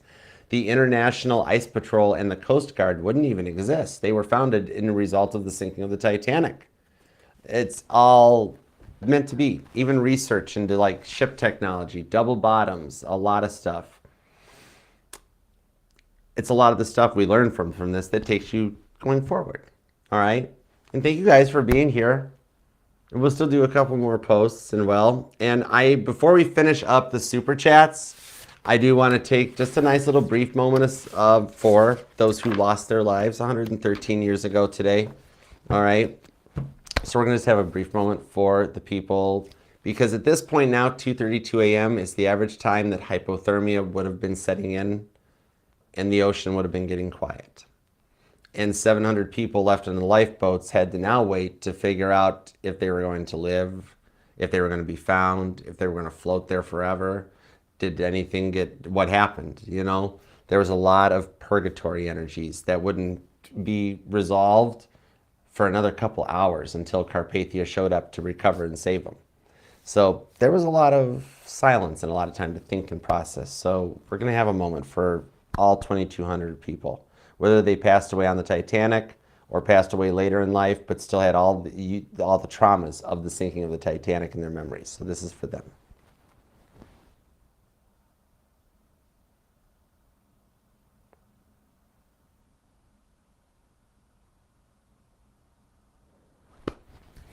All right, guys, we're going to knock out these super chats and we are going to call it a night. This has been an all-nighter and I ain't done this stuff since college.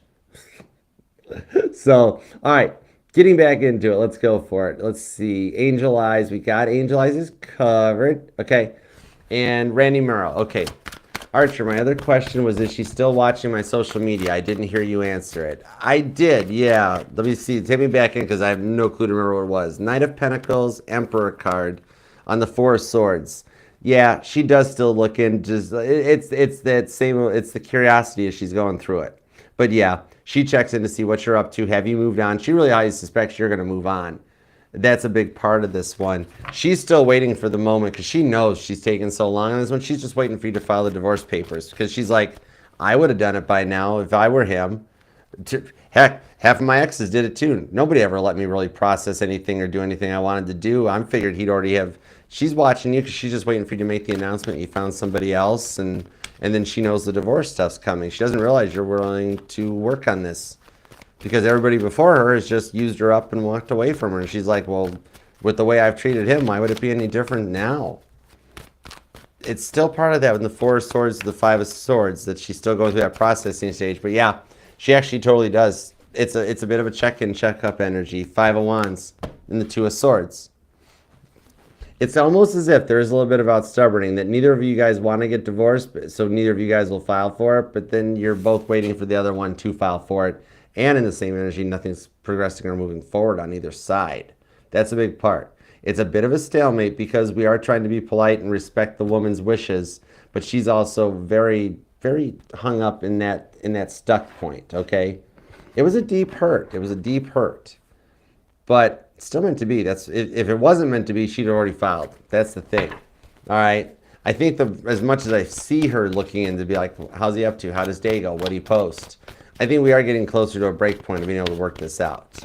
All right, so Kaiser, what's up, Kaiser? Hi. Let's see. How does Erica the Pisces truly feel for you, and what does she want or need out of the connection? Okay, let's see. The Sun card. You truly make her happy. I'll tell you what. You totally do, Eric. Yeah. Seven of Wands, the Hierophant. She's been through so much since even clear back to she was younger, where she's always had to fend for herself and like the family, the parents, boyfriends. I mean, she had a few that she was even wanting to marry or wanting to see where it could go that just used her, mistreated her. I'm being told that her feelings for you are the Sun card with Seven of Wands, that you're a blessing. She's very lucky to have you in her life. And a lot of like what she wants and needs out of this, she needs somebody in her corner. Her parents talk down to her.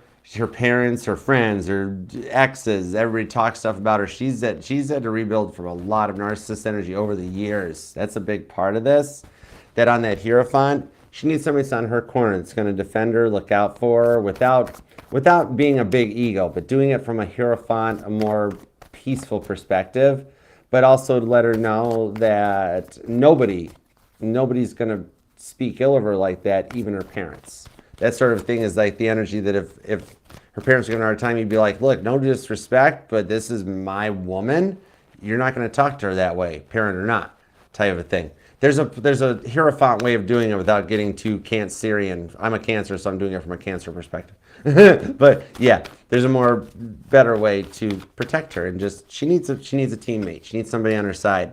Emperor card. She needs a boss, and don't boss her around, but she needs a man with enough confidence to be able to look out for her, protect her, and defend her. She's dealt with enough wishy-washy kids wearing hoodies and stuff and Johnny Bravo energies.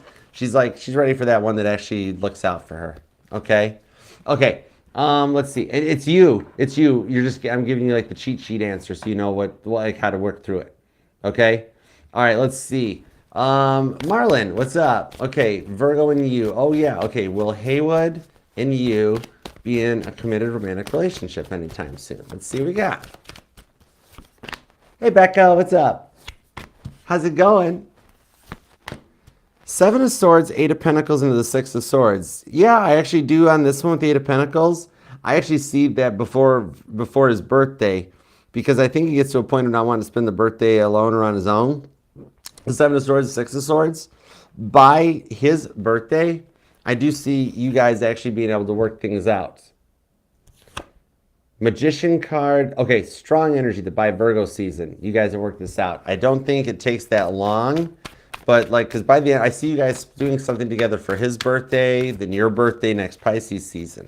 So this is something with the Eight of Pentacles. They're working on it. It's a lot of fine, intricate work to bring it together. But Seven of Swords, you guys can do this. Six of Swords. He's going to start seeing things from a more optimistic perspective, because the distance is showing that he's already kind of being led right back. So Knight of Swords. I can pinpoint it between now and Virgo season. Now and Virgo season. Yeah. So within the next 8 days out to Virgo season, because it does seem like it might happen a little sooner than later. Like even the potential for Cancer or Leo season with some of the planetary positions.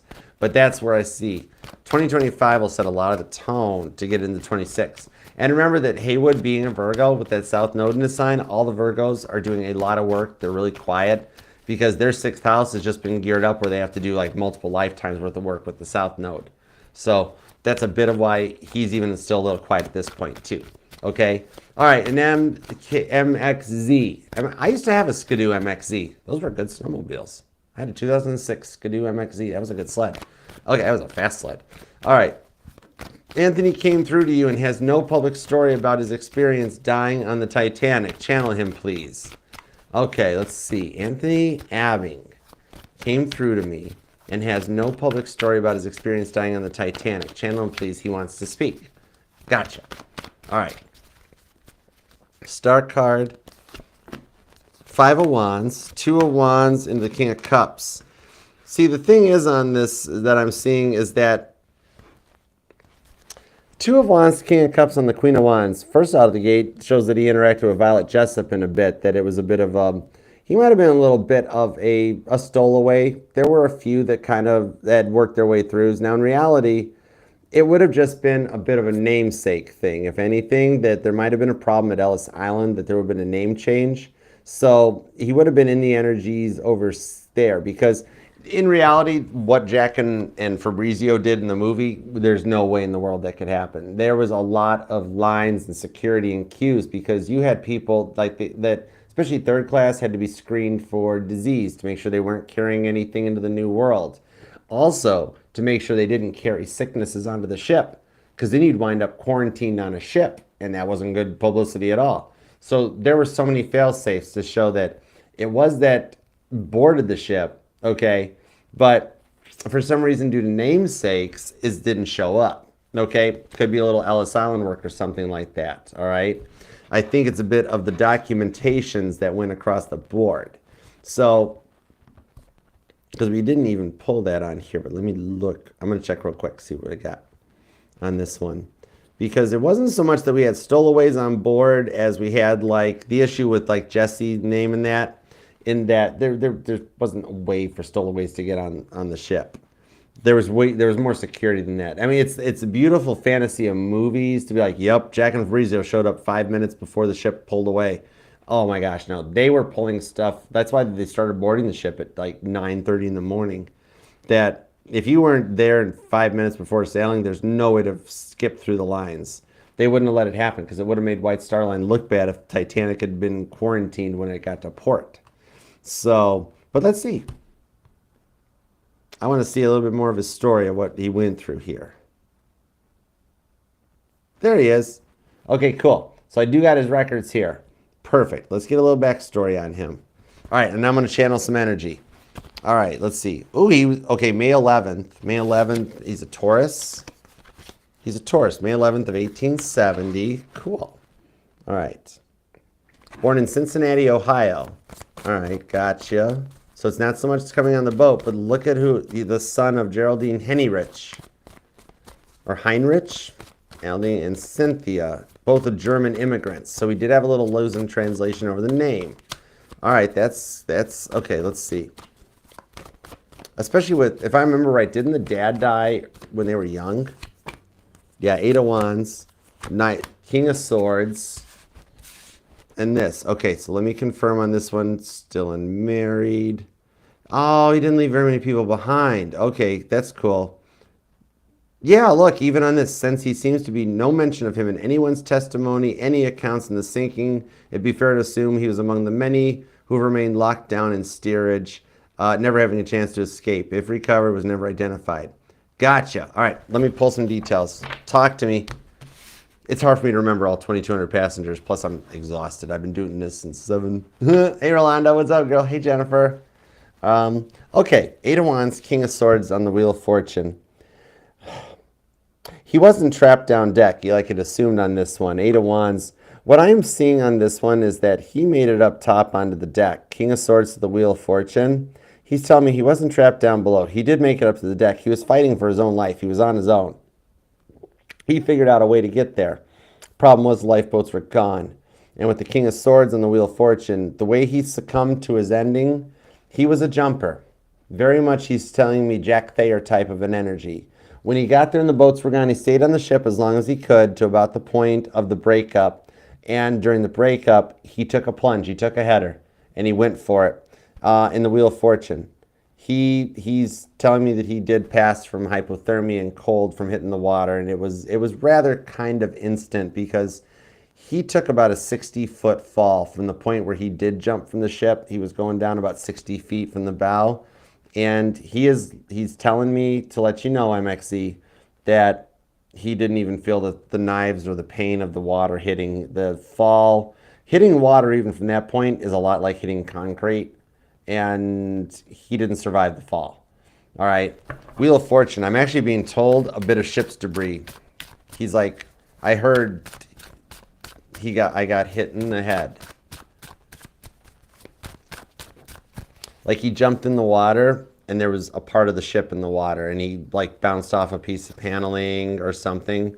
Nine of Swords, the Devil card on Temperance with the Four of Cups. But yeah, so he bounced off a piece of debris and wound up fracturing his skull. And so he never got to experience the water, the hypothermia or anything. All right, so I hope that helps. All right. Was your body ever recovered? Did the Matt K. Bennett find you? Ten of Swords. He was buried at sea. We have actually some of the unidentified. This is actually one of the very strongest energies of the Titanic are the pairs of shoes that Dr. Ballard and the other observers have seen. Those shoes are where people came to rest. And time and ocean and elements, it dissolves the human 3D remains, ashes to ashes, dust to dust, so to speak. The leather and the preservatives in the shoes actually stay exactly where they were when they were on somebody's feet. The shoes on the bottom of the ocean is a very strong sediment. What I'm being told, MXZ and everybody else, is that we have all seen Anthony Abbing's boots. In that one of those photos that circulates around the Titanic industry, that's been in all the Titanic books, of those pairs of shoes side by side on the bottom of the ocean, he's letting us know, Anthony is letting us know, we have actually seen his boots. We do know exactly where his final resting place is. It's just that we don't have a way to converse which photo of pair of boots it is. But he's saying, yes, I've been found. I've been found. They've seen my boots. It's where I came to rest that night. So we actually do know he's there. We just, without pulling up all of it, it's hard to find out where. But he is at rest with her at the bottom of the ocean, okay? And we all, Titanic historians or anyone that's seen those photos of the boots or the pairs of shoes on the bottom of the ocean, we've actually seen Anthony's boots. Okay, cool. Roddy, if I'm on a sinking ship and I get my SP off safely in a lifeboat, but she decides to come back on board, am I obligated to give up my spot on the last floating door for her? Let's find out. Eight of Swords to the Moon card to the King of Wands. Everybody knows there was room on that door for both of them. Science! So, no, you get to stay on the door. All right. Ralph, thank you for the donation. And Namira, thank you guys too. I love you guys. And thank you so much for just hanging out with this little Titanic event. It was a fun little time and answering some questions for you guys too. Hey, Angie, we got our first Grand Rising as the Titanic comes to rest, because it actually did take the Titanic a little bit of time to make it 2 miles down to the bottom of the ocean too. All right. But, yeah, I think that's it. I think we're good. All right. Thank you to all the messages. A big thank you to Melissa Ratliff, and her history Spotify podcasts are awesome. I will post links up so I get it right, because I'm tired and it's a lot of words for me to jumble. I don't even remember how to spell Archer Astrology at this moment in time. It's cool, okay? And thank you to all the passengers, crew, the people we spoke to tonight, and for you guys for hanging out and being a part of this. All right? And on that note, the after party is a wrap. Okay? So thank you guys for being here. And God, thank you for the messages we got, and for just thank you. You know what? I always go into a long ramble, but just thank you for everything. In general, blanket statement across the board for everybody in the world. So please like, share, comment, subscribe, and definitely check out all the playlists, okay? This QR code will take you to the Archer Astrology link tree. All the playlists, all the platforms, and everything is there. Otherwise, on that note, we're good to go. Namaste.